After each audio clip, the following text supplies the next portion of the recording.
ਰਾਮ ਸਰੂਪ ਅਣਖੀ ਦਾ novel ਕੋਠੇ ਖੜਕ ਸਿੰਘ ਦੂਸਰੇ ਭਾਗ ਦਾ 13ਵਾਂ ਅੰਕ। ਬਦਰੀ ਨਾਰਾਇਣ ਜਦੋਂ ਵੀ ਪਿੰਡ ਆਉਂਦਾ ਪਿਓ ਪੁੱਤ 'ਚ ਹਮੇਸ਼ਾ ਹੀ ਖੜਕ ਪੈਂਦੀ। ਹੁਣ ਤਾਂ ਆਉਂਦਾ ਵੀ ਕਦੇ ਕਦੇ, ਹਰ ਮਹੀਨੇ ਨਹੀਂ ਆਉਂਦਾ ਸੀ। ਘਰਦਿਆਂ ਨੂੰ ਪੈਸੇ ਦੇਣੋਂ ਵੀ ਹਟ ਗਿਆ। ਕਹਿੰਦਾ ਤੁਹਾਡਾ ਤਾਂ ਇਹੀ ਹਾਲ ਰਹਿਣਾ, ਮੈਂ ਆਪਣੀ ਤਨਖਾਹ ਕਿਉਂ ਖੂਹ 'ਚ ਸੁੱਟਾਂ। ਜੇ ਘਰ ਦਾ ਕੁਛ ਸਮਰਦਾ ਹੋਵੇ ਫੇਰ ਵੀ ਹੈ। ਉਹਦੀ ਮਾਂ ਕਸ਼ਲਿਆ ਉਹਨੂੰ ਕੋਲ ਬਿਠਾ ਕੇ ਪਿਆਰ ਜੇ ਨਾਲ ਪੁੱਛਦੀ, ਬੁੜਾ ਤਾਂ ਹੋਈ ਜਾਂਦਾ, ਹੁਣ ਏਦੂ ਪਿੱਛੋਂ ਫੇਰ ਕਦੋਂ ਕਰਾਵੇਂਗਾ ਵਿਆਹ। ਉਹ ਗੱਲ ਨੂੰ ਹਾਸੇ ਜਿਹੇ 'ਚ ਪਾ ਕੇ ਜਵਾਬ ਦਿੰਦਾ, ਬੁੜਾ ਹਾਲੇ ਹੀ, ਅਜੇ ਤਾਂ ਮੈਂ ਜਵਾਨ ਵੀ ਨਹੀਂ ਹੋਇਆ। 26-27 ਸਾਲ ਦੀ ਉਮਰ ਕੋਈ ਉਮਰ ਹੁੰਦੀ ਹੈ? ਬਥੇਰੇ ਸਾਲ ਪਏ ਆ ਮਾਂ ਵਿਆਹ ਕਰਾਉਣ ਨੂੰ। ਤੀਆਂ ਤੋਂ ਟੱਪ ਗਿਆ, ਫੇਰ ਕਿਸੇ ਨੇ ਸਿਆਣਨਾ ਵੀ ਨਹੀਂ ਕਮੂਤਾ। ਤੈਨੂੰ ਸਮਝ ਕਿਉਂ ਨਹੀਂ ਆਉਂਦੀ? ਚੰਗਾ ਮਾਂ, ਜੰਜਾਲ ਤੋਂ ਬਚਾਂਗੇ। ਵਿਆਹ ਕਰਾਉਣ ਨੂੰ ਇੱਥੇ ਕਿਹੜਾ ਹਵੇਲੀਆਂ ਸੁੰਨੀਆਂ ਪਈਆਂ ਨੇ। ਨਾ ਕਰਾਊਂਗਾ ਤਾਂ ਕੀ ਹੈ, ਜੰਮਿਆ ਕਾਹਨੂੰ ਸੀ, ਉਲਟੀਆਂ ਗੱਲਾਂ ਹੀ ਕਰੂ। ਮਾਂ ਉਹਦੇ ਮੋਢੇ ਨੂੰ ਧੱਫਾ ਮਾਰ ਕੇ ਆਖਦੀ, ਇਹਦਾ ਤਾਂ ਕਿਤਾਬਾਂ ਨਾਲ ਹੋ ਗਿਆ ਵਿਆਹ, ਵਿਆਹ ਤੋਂ ਕੀ ਲੈਣਾ ਹੁਣ ਇਹਨੇ। ਇਹਨਾਂ ਕਾਮਰੇਡਾਂ ਨੇ ਪੱਟ ਕੇ ਵਗਾਤੀ ਦੁਨੀਆ, ਘਰੋਂ ਬਾਹਰੋਂ ਵੀ ਗਏ। ਗੋਦੀ ਤਪਿਆ ਤਪਾਇਆ ਬੋਲਦਾ। ਮਾਂ ਪਿਓ ਲੱਖ ਯਤਨ ਕਰ ਹਟੇ, ਪਰ ਬਦਰੀ ਵਿਆਹ ਕਰਾਉਣ ਲਈ ਨਹੀਂ ਮੰਨਦਾ ਸੀ। ਹਾਰ ਕੇ ਇੱਕ ਦਿਨ ਮਾਂ ਕਹਿੰਦੀ, ਇੱਥੇ ਕਾਹਨੂੰ ਆਉਣਾ ਹੁੰਦਾ ਫਿਰ ਮਚਾਉਣ ਨੂੰ, ਮੁੜ ਕੇ ਲੱਤ ਨਾ ਦਈ ਇੱਥੇ, ਜੇ ਅਸਲੀ ਮਾਂ ਨੇ ਜੰਮਿਆ, ਨਹੀਂ ਤਾਂ ਕੁੱਤੀ ਨੇ ਜੰਮਿਆ ਹੋਊ ਤੈਨੂੰ, ਕਿਸੇ ਕੰਜਰੀ ਨੇ। ਉਹ ਖਿੜਖੜਾ ਕੇ ਹੱਸਿਆ, ਲੈ ਮਾਂ ਤੂੰ ਤਾਂ ਆਪਣੇ ਆਪ ਨੂੰ ਹੀ ਗਾਲਾਂ ਦੇਣ ਲੱਗ ਪਈ, ਵੱਡੀ ਸਿਆਣੀ। ਕਮੂਤ ਨਾ ਹੋਵੇ ਕਬੀ ਢਾਂਡਾ ਕਿਸੇ ਥਾਂ ਦਾ, ਨਾ ਅਕਲ ਨਾ ਮੌਤ। ਕਸ਼ਲਿਆ ਹੌਕਾ ਲੈ ਕੇ ਮੁਰਦਲੀ ਜੀ ਮੰਜੇ ਤੇ ਡਿੱਗ ਪਈ। ਇਸ ਮੁੰਡੇ ਦੀ ਉਹਨੂੰ ਕੋਈ ਸਮਝ ਨਹੀਂ ਸੀ ਆ ਰਹੀ। ਬਦਰੀ ਮਾਂ ਬਾਪ ਨੂੰ ਆਪਣੇ ਗੁੱਝੇ ਸੰਕਲਪ ਬਾਰੇ ਨਹੀਂ ਸਮਝਾ ਸਕਦਾ ਸੀ। ਉਹਨਾਂ ਨੂੰ ਕੀ ਪਤਾ ਕਿ ਉਹ ਕਿਹੜੇ ਰਾਹ ਤੁਰ ਪਿਆ। ਉਹ ਤਾਂ ਮਾਂ ਪਿਓ ਦੇ ਇੱਕ ਮੋਹ ਜਿਹੇ 'ਚ ਬੱਝਿਆ ਕਦੇ ਕਦੇ ਪਿੰਡ ਆ ਜਾਂਦਾ, ਆਪਣੇ ਬਚਪਨ ਦੇ ਯਾਰਾਂ ਮਿੱਤਰਾਂ ਨੂੰ ਮਿਲ ਲੈਂਦਾ। ਇਸ ਵਾਰ ਜਦੋਂ ਪਿੰਡ ਆਇਆ ਤਾਂ ਉਹਨੇ ਲੋਕਾਂ ਤੋਂ ਹੀ ਸੁਣਿਆ ਕਿ ਗੁਰਚਰਨ ਸਿੰਘ ਦੇ ਮੁੰਡੇ ਤੀਰਥ ਸਿੰਘ ਨੇ ਉਹਦੇ ਬਾਪ ਉੱਤੇ ਪੁੰਨ ਕੀਤੀ ਜ਼ਮੀਨ ਦੇ ਸਬੰਧ 'ਚ ਮੁਕੱਦਮਾ ਕਰਤਾ। ਸੁਣ ਕੇ ਬਦਰੀ ਨੂੰ ਪਹਿਲਾਂ ਤਾਂ ਗੁੱਸਾ ਆਇਆ, ਫਿਰ ਇੱਕ ਖੁਸ਼ੀ ਦੀ ਲਹਿਰ ਜੀ ਉਹਦੇ ਜ਼ਹਿਨ 'ਚ ਦੌੜ ਗਈ। ਗੁੱਸਾ ਤਾਂ ਉਹਦੇ ਪਿਤਾ ਪੁਰਖੀ ਸੁਭਾਅ ਨੂੰ ਆਇਆ ਸੀ। ਇਹ ਕੀ ਕੀਤਾ ਜੱਟ ਨੇ, ਥੁੱਕ ਕੇ ਚੱਟ ਲਿਆ। ਖੁਸ਼ੀ ਇਹ ਕਿ ਉਹਦੇ ਬਾਪ ਦੇ ਮੰਗ ਖਾਣੇ ਸੁਭਾਅ ਨੂੰ ਸੱਟ ਲੱਗੀ, ਚੰਗਾ ਹੋਇਆ। ਉਹਦੇ ਬਾਪ ਦਾ ਵਿਸ਼ਵਾਸ ਕਿਵੇਂ ਨਾ ਕਿਵੇਂ ਟੁੱਟਣਾ ਹੀ ਚਾਹੀਦਾ ਸੀ, ਪਰ ਆਪਣੇ ਬਾਪ ਨਾਲ ਜਦੋਂ ਉਹਨੇ ਗੱਲ ਤੋਰੀ ਤਾਂ ਪਹਿਲਾਂ ਨਾਲੋਂ ਵੀ ਵੱਧ ਵਿਸ਼ਵਾਸੀ ਸੀ ਤੇ ਕਹਿ ਰਿਹਾ ਸੀ ਕਿ ਇਹ ਤਾਂ ਸਰਾਸਰ ਅਨਿਆਏ ਹੈ, ਕਲਯੁਗ ਹੈ, ਪੁੰਨ ਕੀਤਾ ਕਦੇ ਵਾਪਸ ਨਹੀਂ ਹੁੰਦਾ। ਉਹ ਜਾਨ ਲਾ ਦੇਏਗਾ ਪਰ 2 ਬਿੱਘੇ ਨਹੀਂ ਛੱਡੇਗਾ। ਬਦਰੀ ਕਹਿੰਦਾ, ਮੈਂ ਗੱਲ ਜ਼ਮੀਨ ਦੀ ਨਹੀਂ ਕਰਦਾ, ਪਰ ਦੇਖਦਾ ਸਹੀ ਬਾਪੂ ਲੋਕ ਕਿਵੇਂ ਸੋਚਣ ਲੱਗ ਗਏ। ਮੈਂ ਤੈਨੂੰ ਪਹਿਲਾਂ ਪਿੱਟਦਾ ਹੁੰਦਾ ਸੀ ਵੀ ਇਹ ਬਾਹਮਣਪੁਣਾ ਛੱਡ ਦੇ ਛੱਡ ਦੇ। ਹੁਣ ਲੋਕਾਂ 'ਚ ਪੁਰਾਣੇ ਵਿਸ਼ਵਾਸ ਨਹੀਂ, ਵਿਸ਼ਵਾਸ ਟੁੱਟਦੇ ਜਾ ਰਹੇ ਨੇ। ਤੂੰ ਵੀ ਟੁੱਟ ਜਾ ਤੇ ਪੁੰਨ ਦਾ ਲੈਣ ਦੇਣ ਬੰਦ ਕਰ ਦੇ। ਆ ਜੱਟ ਤੇਰੀ ਉੱਚ ਜਾਤੀ ਬ੍ਰਾਹਮਣ ਜਾਤੀ ਪੂਜਣਯੋਗ ਵਿਅਕਤੀ ਤੈਨੂੰ ਸਮਝ ਕੇ ਦਾਣਾ ਦੱਪਾ ਜਾਂ ਲੀੜਾ ਕੱਪੜਾ ਜਾਂ ਨਹੀਂ ਦਿੰਦੇ। ਤੈਨੂੰ ਗਰੀਬ ਤੇ ਹੋਰ ਦਲਿਤ ਵਾਂਗੂ ਘਟੀਆ ਸਮਝ ਕੇ ਤੇਰੇ ਤੇ ਤਰਸ ਕਰਕੇ ਆਪਣੇ ਆਪ ਨੂੰ ਗ੍ਰਹਿ ਟਾਲਣ ਦੇ ਵਿਸ਼ਵਾਸ ਨਾਲ ਦਿੰਦੇ ਆ। ਆਪਣੇ ਘਰ ਦੀ ਬਿਮਾਰੀ ਤੇਰੀ ਝੋਲੀ 'ਚ ਪਾ ਕੇ ਮਾਨਸਿਕ ਤੌਰ ਤੇ ਸੁਰਖਰੂ ਹੋ ਜਾਂਦੇ ਆ, ਬਸ ਹੋਰ ਕੁਛ ਨਹੀਂ। ਪਿੱਠ ਪਿੱਛੇ ਤੈਨੂੰ ਕੱਟਾ, ਬਾਹਮਣ, ਕਸੌਂਡਾ, ਹੱਡ ਖਾਣਾ ਤੱਕ ਵੀ ਆਖ ਦਿੰਦੇ ਆ। ਗੋਦੀ ਢਿਆਲਾ ਹੋ ਕੇ ਬੈਠ ਗਿਆ, ਮੱਥੇ ਤੇ ਹੱਥ ਰੱਖ ਕੇ ਕੁਝ ਸੋਚਣ ਲੱਗਿਆ। ਬੋਲਾ, ਓਏ ਆਇਆਂ ਤਾਂ ਫਿਰ ਜੱਟ ਉੱਤੇ ਦੀ ਵੀ ਪੈ ਜਾਣਗੇ। ਜ਼ਮੀਨ ਤਾਂ ਨਹੀਂ ਹੁਣ ਛੱਡਦਾ ਮੈਂ। ਜ਼ਮੀਨ ਦੀ ਗੱਲ ਫੇਰ ਕਰੀ, ਪਹਿਲਾਂ ਇਹਨਾਂ ਜੱਟਾਂ ਦੇ ਘਰਾਂ ਦਾ ਮੰਗਣਾ ਖਾਣਾ ਛੱਡ। ਆਹ ਪਾੜ ਦੇ ਪੱਤਰਾ ਜਿਹਾ ਆਪਦਾ। ਸਾਰੇ ਜੱਟ ਇੱਕੋ ਜਿਹੇ ਥੋੜੇ ਨੇ, ਸਭ ਪੂਜਦੇ ਨੇ ਆਪਾਂ ਨੂੰ। ਹੋਇਆ ਕੋਈ ਕਾਲ ਕੰਗਿਆੜੀ ਪੈਦਾ ਹੋ ਗਈ। ਨਾਲੇ ਮੈਂ ਜੇ ਜਜਮਾਨਾਂ ਦਾ ਗਵਾੜ ਛੱਡ ਦਿਆਂ, ਕਲਾਮ ਹੀ ਪਾ ਦਿਆਂ, ਇਹਨਾਂ ਦੇ ਘਰੀ ਜਾਣ ਦੀ ਪਤਾ ਕੀ ਹੋ ਜੂ। ਪਿੰਡ 'ਚ 40 ਘਰ ਨੇ ਬਾਹਮਣਾਂ ਦੇ, ਝੱਟ ਆ ਵੜਨਗੇ ਬਾਹਮਣ ਤਾਂ ਇਹਨਾਂ ਦੇ ਘਰੀ, ਸਿਰ ਮੈਦਾਨ ਭੱਜੇ ਆਉਣਗੇ। ਤੂੰ ਗੱਲਾਂ ਕਿਹੜੀਆਂ ਕਰਦਾ, ਮੈਂ ਜਾਣਦਾ ਇਹ ਸਭ। ਆ ਹੁਣੇ ਦੇਖ ਲੈ, ਚਰਨ ਦੇ ਮੁੰਡੇ ਤੀਰਥ ਨਾਲ ਹੁਣ ਬੋਲਬਾਣੀ ਨਹੀਂ ਨਾ ਆਪਣੀ। ਉਹ ਚੌਥੇ ਗਵਾੜੋਂ ਪ੍ਰਸੀਨੀ ਬਾਹਮਣੀ ਇਹਨਾਂ ਦੇ ਆਉਣ ਵੀ ਲੱਗ ਪਈ। ਕੁੱਤੀ ਜਾਤ, ਪਹਿਲਾਂ ਤਾਂ ਪ੍ਰਸੀਨੀ ਦੀਆਂ ਲੱਤਾਂ ਤੋੜਦਾ, ਨਹੀਂ ਬੋਲਦਾ ਨਾ ਸੀ। ਜਜਮਾਨ ਤਾਂ ਮੇਰਾ ਹੈ। ਗੋਦੀ ਨੂੰ 4 ਚਫੇਰਿਆਂ ਗੁੱਸੇ ਦੀਆਂ ਸੂਲਾਂ ਨੇ ਵਿੰਨਿਆ ਪਿਆ ਸੀ। ਬਾਪੂ ਜਿੰਨਾ ਚਿਰ ਤੇਰੇ ਦਿਮਾਗ 'ਚੋਂ ਇਹ ਜਜਮਾਨ ਪ੍ਰੋਤ ਵਾਲੀ ਗੱਲ ਨਿਕਲਦੀ ਨਹੀਂ ਨਾ, ਤੂੰ ਤਾਬ ਨਹੀਂ ਆਉਂਦਾ। ਗਵਾੜ 'ਚ ਹੋਰ ਬਾਹਮਣ ਆਉਂਦੇ ਨੇ ਤਾਂ ਆਉਣ ਦੇ, ਤੇਰੇ ਕੋਲ ਜ਼ਮੀਨ ਹੈ, ਤੂੰ ਉਹ ਖਾ ਤੇ ਇਹ ਤੀਰਥ ਵਾਲੇ 2 ਬਿੱਘੇ ਛੱਡ ਦੇ। ਜੱਟਾਂ ਦੇ ਘਰੋਂ ਆਈ ਖੀਰ ਵਾਧੂ ਬਚੀ ਪਈ, ਤੂੰ ਕੁੱਤੇ ਨੂੰ ਨਹੀਂ ਪਾਈ ਕਦੇ। ਇਹ 2 ਬਿੱਘੇ ਮੋੜ ਦੇ, ਨਹੀਂ ਤਾਂ ਦੇਖੀ ਫਿਰ ਮੁਕੱਦਮਾ ਬੁਰੀ ਚੀਜ਼ ਹੁੰਦਾ। 2 ਬਿੱਘੇ ਰੱਖਦਾ ਰੱਖਦਾ ਆਪਦੀ ਨਾ ਗੁਆ ਬੈਠੀ। ਬਦਰੀ ਨੇ ਆਖਰੀ ਤਾਣ ਲਾਇਆ। ਗੋਦੀ ਕਹਿੰਦਾ, ਨਾ ਨਾ ਤਾਂ ਜਜਮਾਨ ਛੱਡੇ ਜਾਂਦੇ ਆ, ਨਾ ਇਹ ਜ਼ਮੀਨ। ਦੇਖੀ ਜਾਊ ਹੁਣ। ਬਦਰੀ ਨੇ ਇੱਕ ਡਾਲਣਾ ਹੋਰ ਸੁੱਟਿਆ। ਚੰਗਾ, ਇੱਕ ਸ਼ਰਤ ਤੇ ਮੈਂ ਵਿਆਹ ਕਰਵਾ ਲੈਣਾ। ਤੇਰੇ ਕੋਲ ਤੇਰੀ ਨੂੰਹ ਲੈ ਕੇ ਇੱਥੇ ਪਿੰਡ ਆ ਜਾਣਾ। ਤੂੰ ਇਹ 2 ਵਿਗੇ ਛੱਡ ਕੇ ਇਹ ਜਜਮਾਨੀ ਪ੍ਰੋਤੀ ਦਾ ਕੋੜ ਵੱਢ ਦੇ। ਪਿੰਡ 'ਚ ਦੂਜੇ ਸਾਰਿਆਂ ਵਾਂਗ ਰਹਿ, ਧੌਣ ਚੱਕ ਕੇ। ਵਿਆਹ ਦਾ ਨਾਂ ਸੁਣ ਕੇ ਇੱਕ ਵਾਰੀ ਤਾਂ ਗੋਦੀ ਦੀਆਂ ਅੱਖਾਂ ਚਰਾਗਾਂ ਵਾਂਗੂ ਖੁੱਲ੍ਹ ਗਈਆਂ।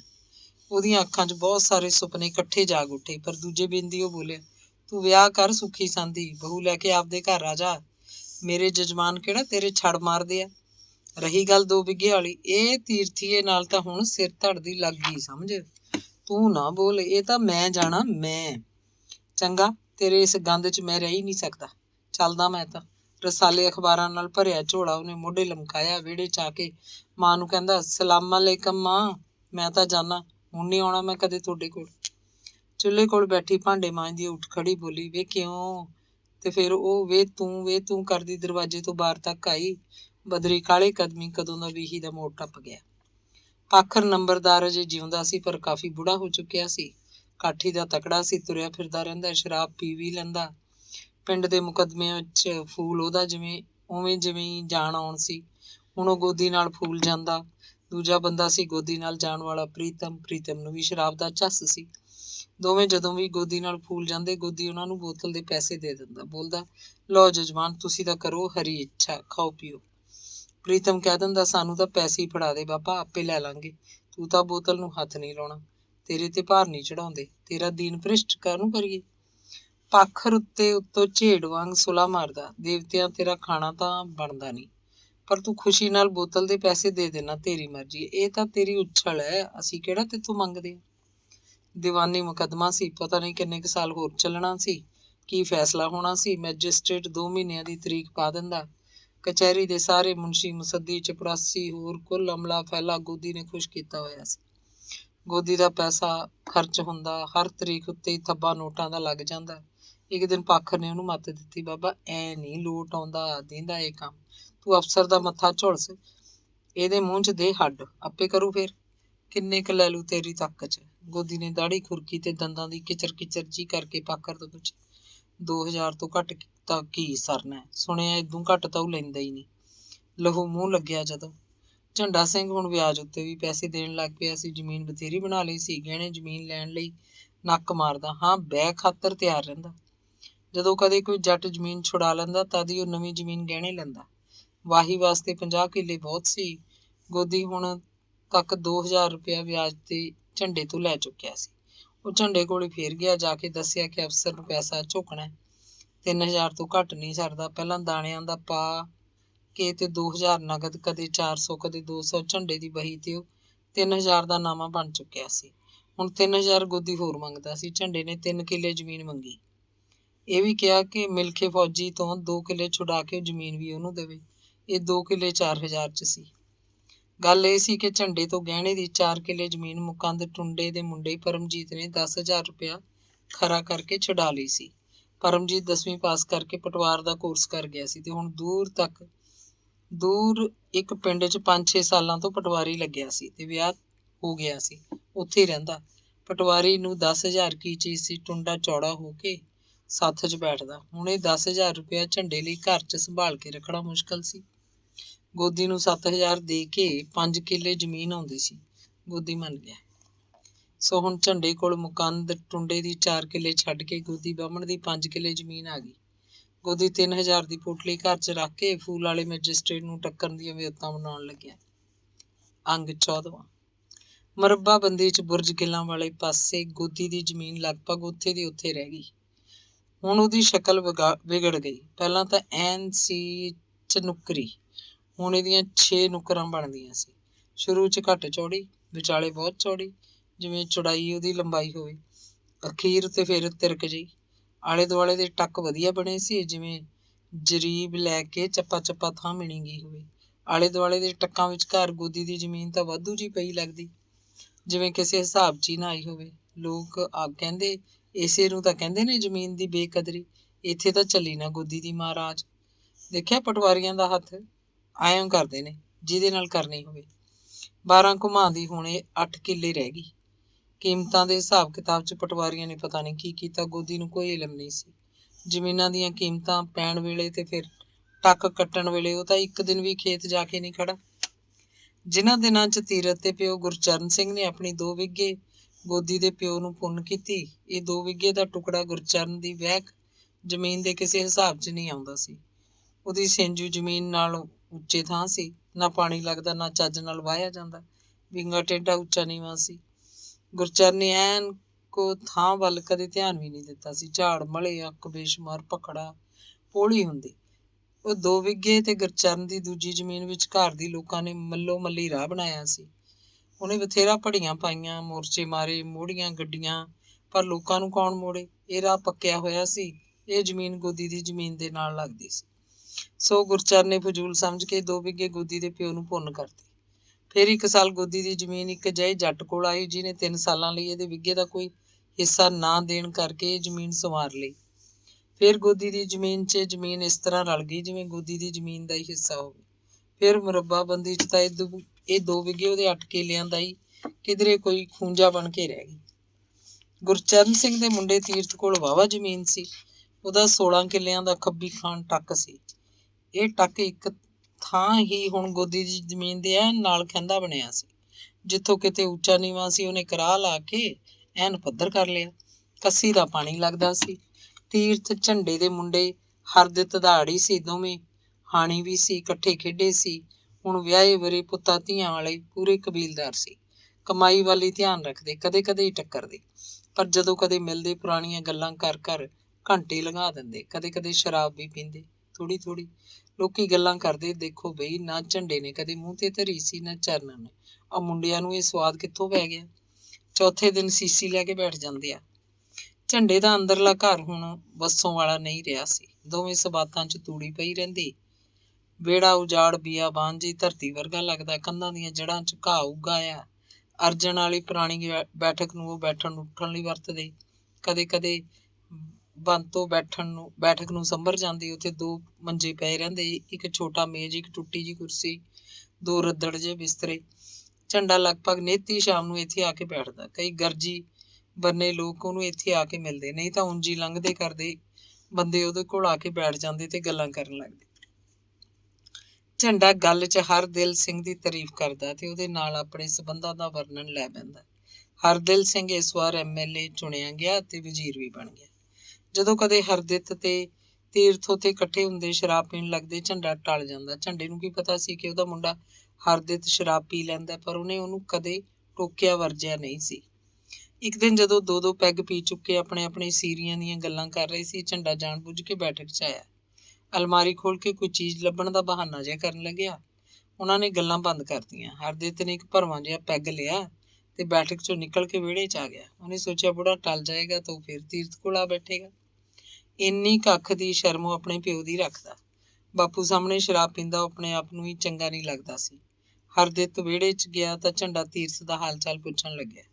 ਅਲਮਾਰੀ 'ਚ ਮੂੰਹ ਦੇ ਕੇ ਬੇਧਿਆਨਗੀ ਜਿਹੀ ਨਾਲ ਕਹਿੰਦਾ, ਓਏ ਕੀ ਹਾਲ ਆ ਸ਼ੇਰਾ, ਹੋਰ ਤਾਂ ਸਭ ਠੀਕ ਠਾਕ ਹੈ।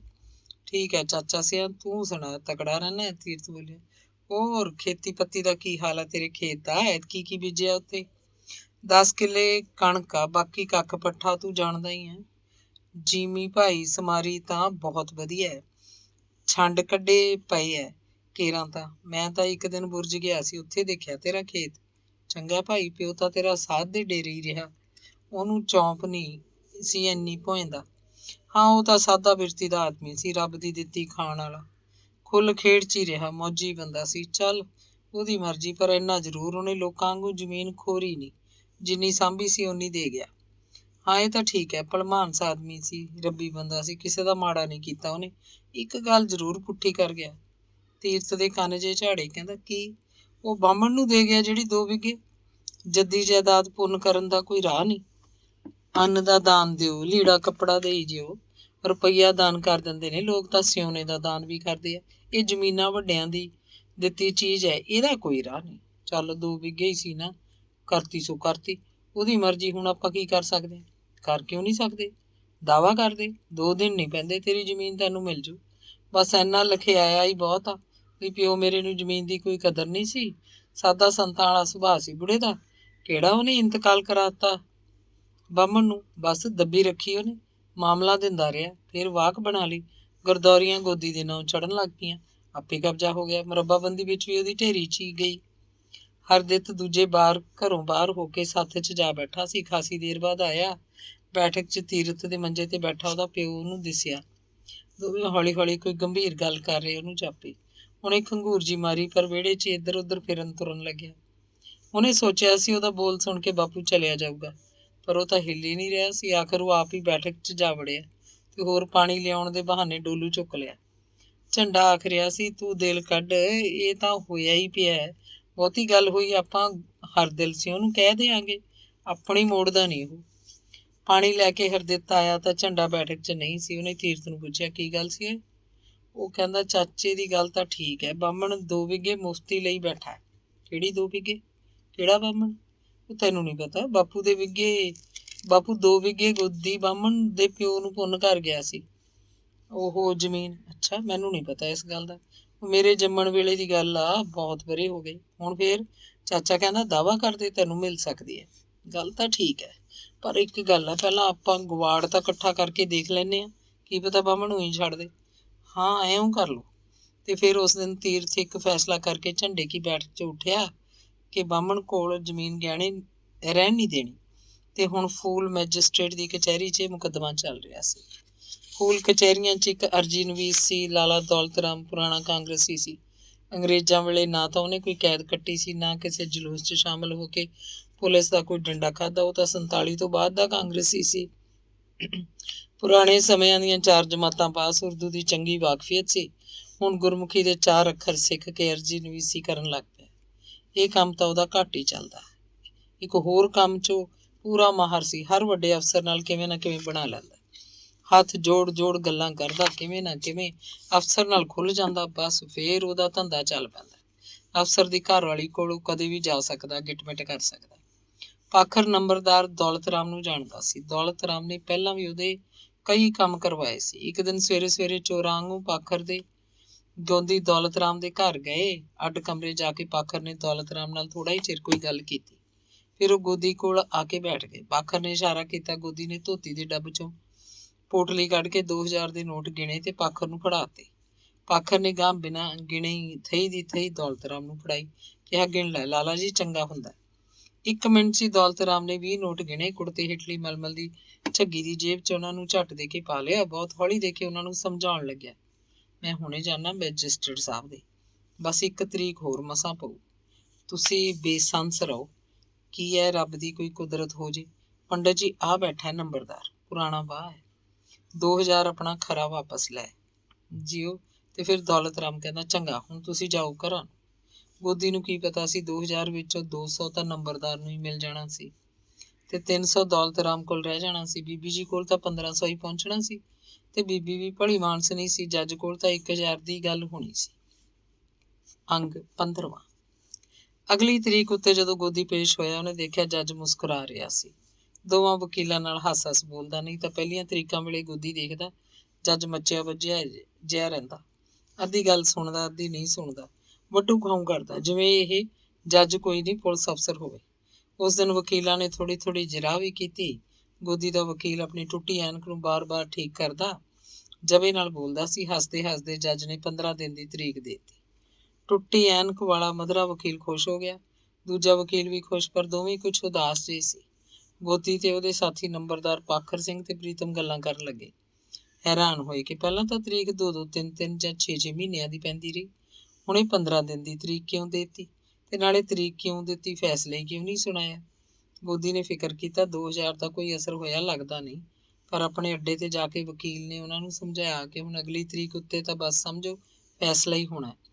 ਵਕੀਲ ਕੋਲੋਂ ਵਿਦਾ ਹੋ ਕੇ ਉਹ ਲਾਲਾ ਦੌਲਤ ਰਾਮ ਵੱਲ ਹੋਏ। ਉਹ ਪਹਿਲਾਂ ਹੀ ਬੋਲ ਉੱਠਿਆ, ਕਿਉਂ, ਕਿੱਦਣ ਦੀ ਪੈ ਗਈ? ਪਾਖਰ ਕਹਿੰਦਾ, ਅਗਲੇ ਤੋਂ ਅਗਲੇ ਬੁੱਧਵਾਰ ਫੇਰ ਆਉਣਾ।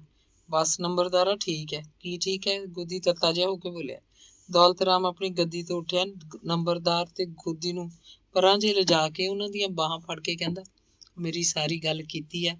ਅਗਲੀ ਤਰੀਕ ਤੇ ਪੱਕਾ ਫੈਸਲਾ ਹੋਊ। ਹੁਣ ਤੁਸੀਂ ਕੰਨ ਭਾਰ ਸੌਂ ਜਾਓ ਜਾ ਕੇ। ਮੂੰਹ ਤੇ ਥੁੱਕ ਦਿਓ ਜੇ ਕਾਣਮੀਣ ਹੋਈ ਕੋਈ। ਉਹਨਾਂ ਦਾ ਦਿਲ ਟਿਕਾਣੇ ਆ ਗਿਆ। ਫਿਰ ਉਹ ਨਿੱਕੀਆਂ ਨਿੱਕੀਆਂ ਗੱਲਾਂ ਕਰਦੇ ਬੱਸ ਅੱਡੇ ਆ ਕੇ ਬੱਸ ਦੀ ਉਡੀਕ ਕਰਨ ਲੱਗੇ। ਚਾਹ ਵੀ ਪੀ ਲਈ। 2-2 ਘੰਟਿਆਂ ਬਾਅਦ ਬੱਸ ਮਿਲਦੀ 4 ਵਜੇ ਵਾਲੀ ਬੱਸ ਦਾ ਟਾਈਮ ਸੀ। ਉਹੀ ਗੱਲ ਹੋਈ। ਅਗਲੇ 15 ਦਿਨਾਂ ਨੂੰ ਜਦੋਂ ਤਰੀਕ ਤੇ ਗਏ, ਜੱਜ ਨੇ ਫੈਸਲਾ ਹੀ ਸੁਣਾਇਆ। ਫੈਸਲਾ ਗੋਦੀ ਦੇ ਹੱਕ 'ਚ ਹੋ ਗਿਆ। ਤੀਰਥ ਸਿੰਘ ਤੇ ਉਹਦੇ ਬੰਦੇ ਕੰਨ ਵਲੇਟ ਕੇ ਉੱਥੋਂ ਤੁਰਦੇ ਹੋਏ। ਤੀਰਥ ਦਾ ਵਕੀਲ ਹੱਥ ਝਾੜ ਕੇ ਆਪਣੇ ਅੱਡੇ ਉੱਤੇ ਜਾ ਬੈਠਾ। ਅਗਲੇ ਕੇਸ ਦੀ ਸੁਣਵਾਈ ਦਾ ਇੰਤਜ਼ਾਰ ਕਰਨ ਲੱਗਿਆ। ਟੁੱਟੀ ਐਨਕ ਵਾਲਾ ਮਧਰਾ ਵਕੀਲ ਅੱਡੀਆਂ ਚੁੱਕ ਗੱਲਾਂ ਕਰ ਰਿਹਾ ਸੀ। ਕਹਿ ਰਿਹਾ ਸੀ, ਰਾਤ 12 ਵਜੇ ਤੱਕ ਬੈਠਾ ਰਿਹਾ, ਤੁਹਾਡੇ ਕੇਸ ਦੀਆਂ ਕਿਤਾਬਾਂ ਹੀ ਸਟੱਡੀ ਕੀਤੀਆਂ। ਮੈਨੂੰ ਤਾਂ ਪਹਿਲਾਂ ਪਤਾ ਸੀ। ਹੁਣ ਤਾਂ ਖੁਸ਼ ਹੋ ਨਾ? ਗੋਦੀ ਮੋਢੇ ਉਤਲਾ ਲਾਲ ਪਰਨਾ ਬਾਰ-ਬਾਰ ਠੀਕ ਕਰਦਾ ਵਕੀਲ ਨੂੰ ਅਸੀਸਾਂ ਦੇਣ ਲੱਗਦਾ। ਨੰਬਰਦਾਰ ਵਕੀਲ ਦੀ ਤਾਰੀਫ ਕਰਦਾ ਤੇ ਆਪਣੀਆਂ ਨਿੱਕੀਆਂ ਖਚਰੀਆਂ ਅੱਖਾਂ 'ਚ ਗੁੱਜਾ ਮੁਸਕਰਾਉਂਦਾ ਵੀ। ਗੋਦੀ ਨੇ ਵਕੀਲ ਦਾ ਬਕਾਇਆ ਦਿੱਤਾ ਫੈਸਲੇ ਦੀ ਨਕਲ ਅਗਲੇ ਮੰਗਲਵਾਰ ਲੈਣੀ ਕਰਕੇ ਉਹ ਵਿਦਾ ਹੋਏ। ਦੌਲਤ ਰਾਮ ਕੋਲੋਂ ਗਏ ਤਾਂ ਐਨਕ ਉੱਤੋਂ ਦੀ ਝਾਕ ਕੇ ਉਹ ਉੱਬੜ ਕੇ ਬੋਲਿਆ, ਕਿਉਂ ਪੰਡਤ ਜੀ, ਕੋਈ ਬਰਫੀ ਦਾ ਟੁਕੜਾ ਸਾਡੇ ਮੂੰਹ 'ਚ ਵੀ ਪਾ ਦਿਓ ਹੁਣ ਤਾਂ। ਨੰਬਰਦਾਰ ਤੇ ਪ੍ਰੀਤਮ ਦੌਲਤ ਰਾਮ ਕੋਲ ਬੈਠੇ ਰਹੇ। ਗੋਦੀ ਭੱਜ ਕੇ ਬਾਜ਼ਾਰ 'ਚੋਂ ਕਿਲੋ ਦੇ 2 ਲਿਫਾਫੇ ਬਰਫੀ ਦੇ ਲੈ ਆਇਆ। ਇੱਕ ਲਿਫਾਫਾ ਉਹਨੇ ਦੌਲਤ ਰਾਮ ਨੂੰ ਦਿੱਤਾ, ਦੂਜੇ ਲਿਫਾਫੇ 'ਚੋਂ ਬਰਫੀ ਦੀਆਂ ਟੁਕੜੀਆਂ ਆਪਣੇ ਵਕੀਲ, ਉਹਦੇ ਮੁਨਸ਼ੀ, ਪਾਖਰ, ਪ੍ਰੀਤਮ ਤੇ ਕੋਲ ਖੜੇ ਹੋਰ ਬੰਦਿਆਂ ਨੂੰ ਵੰਡਤੀਆਂ। ਦੌਲਤ ਰਾਮ ਨੇ ਗੱਦੀ ਤੋਂ ਉੱਠ ਕੇ ਪਾਖਰ ਨੰਬਰਦਾਰ ਦਾ ਹੱਥ ਘੁੱਟਿਆ ਤੇ ਆਖਣ ਲੱਗਾ, ਨੰਬਰਦਾਰਾ, ਤੂੰ ਕੰਮ ਦੱਸਿਆ ਕਰ, ਆਪਾਂ ਤਾਂ ਦਾਸ ਆ ਤੇਰੇ। ਉਹ ਅੱਡੇ ਉੱਤੇ ਆਏ ਤਾਂ ਪ੍ਰੀਤਮ ਹੱਸ ਕੇ ਕਹਿੰਦਾ, ਅੱਜ ਤਾਂ 2 ਬੋਤਲਾਂ ਦਾ ਹੱਕ ਆ ਪੰਡਤਾ। ਖੁਸ਼ ਹੋਇਆ ਗੋਦੀ ਆਖ ਰਿਹਾ ਸੀ, 2 ਕੀ 4 ਬੋਤਲਾਂ ਪੀਓ। ਬੋਤਲਾਂ ਕਿਹਦੀਆਂ ਨੇ?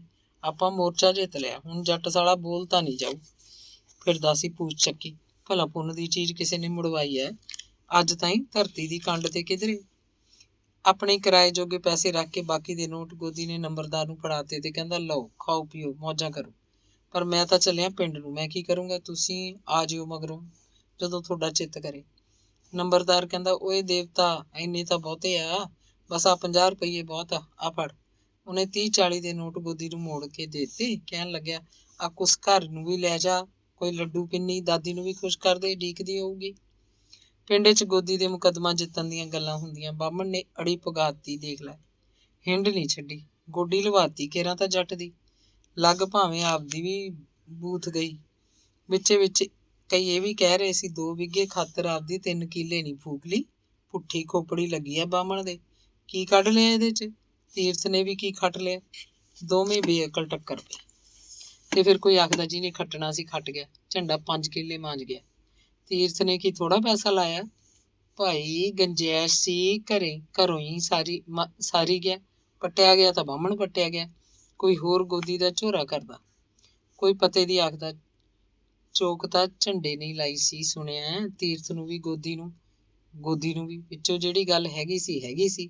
ਦੋਹਾਂ ਦੀ ਲੜਾਈ 'ਚ ਝੰਡੇ ਨਹੀਂ ਖੱਟਿਆ, ਜਾਂ ਫਿਰ ਪਾਖਰ ਤੇ ਪ੍ਰੀਤਮ ਦਾ ਨੁਕਲ ਪਾਣੀ ਚੱਲਦਾ ਰਿਹਾ ਬਾਹਮਣ ਦੇ ਸਿਰੋਂ 2.5-3 ਸਾਲ।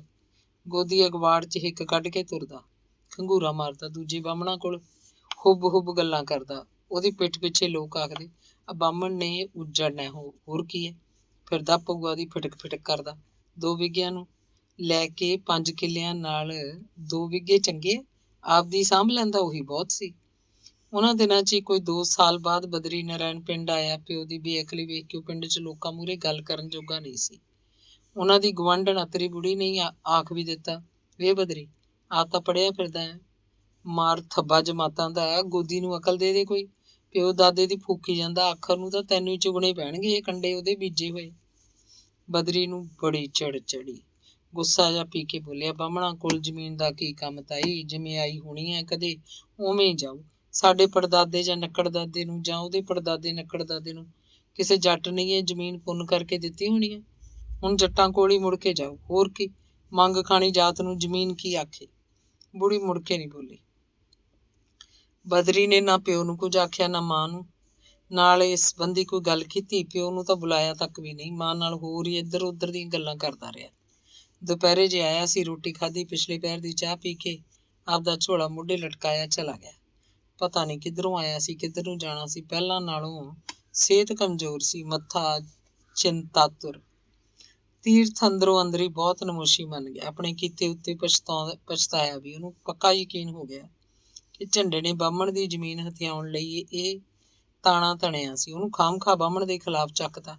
ਇਹ 2 ਬਿੱਗੇ ਤਾਂ ਉਹਨਾਂ ਕੋਲੋਂ ਕਦੇ ਵੀ ਨਹੀਂ ਸੀ, ਤੇ ਹੁਣ ਉਹ 2 ਬਿੱਗੇ ਨੇ ਕਿਹੜਾ ਉਹਨਾਂ ਨੂੰ ਵੱਡਾ ਜ਼ਗੀਰਦਾਰ ਬਣਾ ਦੇਣਾ ਸੀ। ਪਰ ਆਪਣੇ ਚਿੱਤ 'ਚ ਹੀ ਉਹ ਗੋਦੀ ਉੱਤੇ ਵੀ ਖਿੱਚਦਾ। ਉਹਨੂੰ ਗਾਲਾਂ ਕੱਢਣ ਲੱਗਦਾ। ਕੰਜਰ ਦੇ ਬਾਹਮਣ ਨੇ ਹਿੰਡ ਨਹੀਂ ਛੱਡੀ, ਆਪਦੀ ਜ਼ਮੀਨ ਤਾਂ ਫੂਕ ਲਈ, ਪਰ ਮੇਰੀ 2 ਬਿੱਗੇ ਨੂੰ ਅੰਨੇ ਵਾਲਾ ਜੱਫਾ ਨਹੀਂ ਛੱਡਿਆ।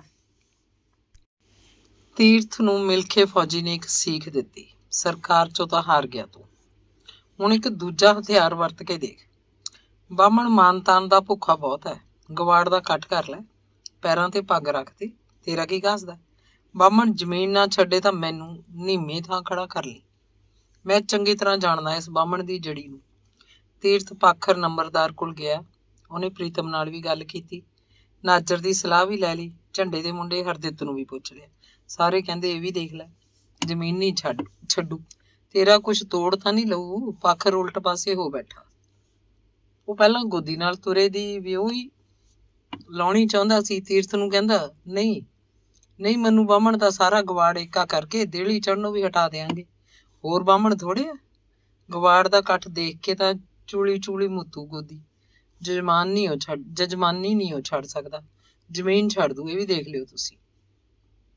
ਬਹਿਲੋ ਕੇ ਅਗਵਾੜ 'ਚ ਕੁੱਲ 40 ਘਰ ਸੀ, 25 ਘਰ ਜੱਟਾਂ ਦੇ, ਬਾਕੀ 15 ਤਖਾਣਾ, ਛਿੰਬੀਆਂ, ਬਾਣੀਆਂ, ਕਤਰੀਆਂ, ਝਿਉਰਾਂ ਤੇ ਨਾਈਆਂ ਦੇ, ਇੱਕ ਘਰ ਗੋਦੀ ਬਾਹਮਣ ਦਾ। ਤੀਰਥ ਘਰ ਜਾ ਕੇ ਕਹਿ ਆਇਆ ਕਿ ਕੱਲ ਨੂੰ ਤੜਕੇ ਸਦਿਆਈ ਸੱਥ 'ਚ ਇਕੱਠ ਹੈ, ਇੱਕ ਬੰਦਾ ਜ਼ਰੂਰ ਆਵੇ। ਦੂਜੇ ਦਿਨ ਸਵੇਰੇ ਤੀਰਥ ਆਪ ਘਰੀ ਜਾ ਕੇ ਬੰਦਿਆਂ ਨੂੰ ਸੱਦ ਲਿਆਇਆ। ਜੱਟਾਂ ਦੇ 20 ਬੰਦੇ ਆ ਗਏ, ਬਾਕੀਆਂ ਦੀਆਂ ਜਾਤਾਂ 'ਚ 7-8 ਬੰਦੇ ਆਏ। ਗੋਦੀ ਨੂੰ ਵੀ ਸੱਦ ਲਿਆਂਦਾ। ਪੈਰਾਂ 'ਚ ਲੱਕੜ ਦੇ ਪਊਏ, ਕੁੜਤਾ ਧੋਤੀ, ਸਿਰ ਤੇ ਖੱਟੀ ਪੱਗ, ਮੋਢੇ ਨਾਲ ਪਰਨਾ, ਮੱਥੇ ਤੇ ਤਿਲਕ, ਹਰੀਓਮ ਬੋਲਦਾ ਉਹ ਸੱਥ 'ਚ ਆ ਖੜਾ। ਕਈਆਂ ਨੇ ਉਹਨੂੰ ਮਹਾਰਾਜ ਬੁਲਾਈ। ਗੋਦੀ ਹਰ ਇੱਕ ਦੀ ਮਹਾਰਾਜ ਦਾ ਜਵਾਬ ਦੇ ਰਿਹਾ ਸੀ ਤੇ ਅਸੀਸ ਵੀ ਸੁਖੀ ਰਹੋ। ਜਦੋਂ ਸਾਰਾ ਇਕੱਠ ਵੱਜ ਗਿਆ, ਸਭ ਤੋਂ ਪਹਿਲਾਂ ਹਰਦਿੱਤ ਨੇ ਗੱਲ ਛੇੜੀ, ਦੇਖ ਦੇਵਤਾ ਗੋਦੀ ਰਾਮ, ਗਵਾੜ ਤਾਂ ਤੇਰੇ ਨਾਲ ਪੁਸ਼ਤਾਂ ਦਾ ਸੰਬੰਧ ਹੈ, ਤੂੰ ਕੁੱਲ ਪ੍ਰੋਤ ਹੈ ਸਾਰੇ ਗਵਾੜ ਦਾ, ਹੈ ਕਿ ਨਹੀਂ। ਹਾਂ ਮਹਾਰਾਜ, ਇਹਦੇ 'ਚ ਕੀ ਝੂਠ ਹੈ। ਗੋਦੀ ਗਲ 'ਚ ਲਾਲ ਪਰਨਾ ਪਾ ਕੇ ਹੱਥ ਬੰਨੀ ਖੜਾ ਸੀ। ਇਹ ਤੀਰਥ ਸੋਹਣੇ ਬੁਲਾਇਆ ਸਭ ਨੂੰ, ਇਕੱਠ ਕੀਤਾ ਤੇਰੇ ਜਜਮਾਨਾਂ ਦਾ। ਲੈ ਮੈਂ ਤਾਂ ਇੰਨੀ ਕਹਿਣਾ, ਇਹਦੀ ਮੋੜੀ ਨਾ। ਹੱਥ ਵਿਚਲਾ ਡੱਕਾ ਤੋੜ ਕੇ ਹਰਦਿੱਤ ਨੇ ਥੱਲੇ ਸੁੱਟਤਾ। ਲਓ, ਮੇਰੇ ਵਾਸਤੇ ਤਾਂ ਤੁਸੀਂ ਸਾਰੇ ਜਜਮਾਨ ਇੱਕ ਹੀ ਹੋ।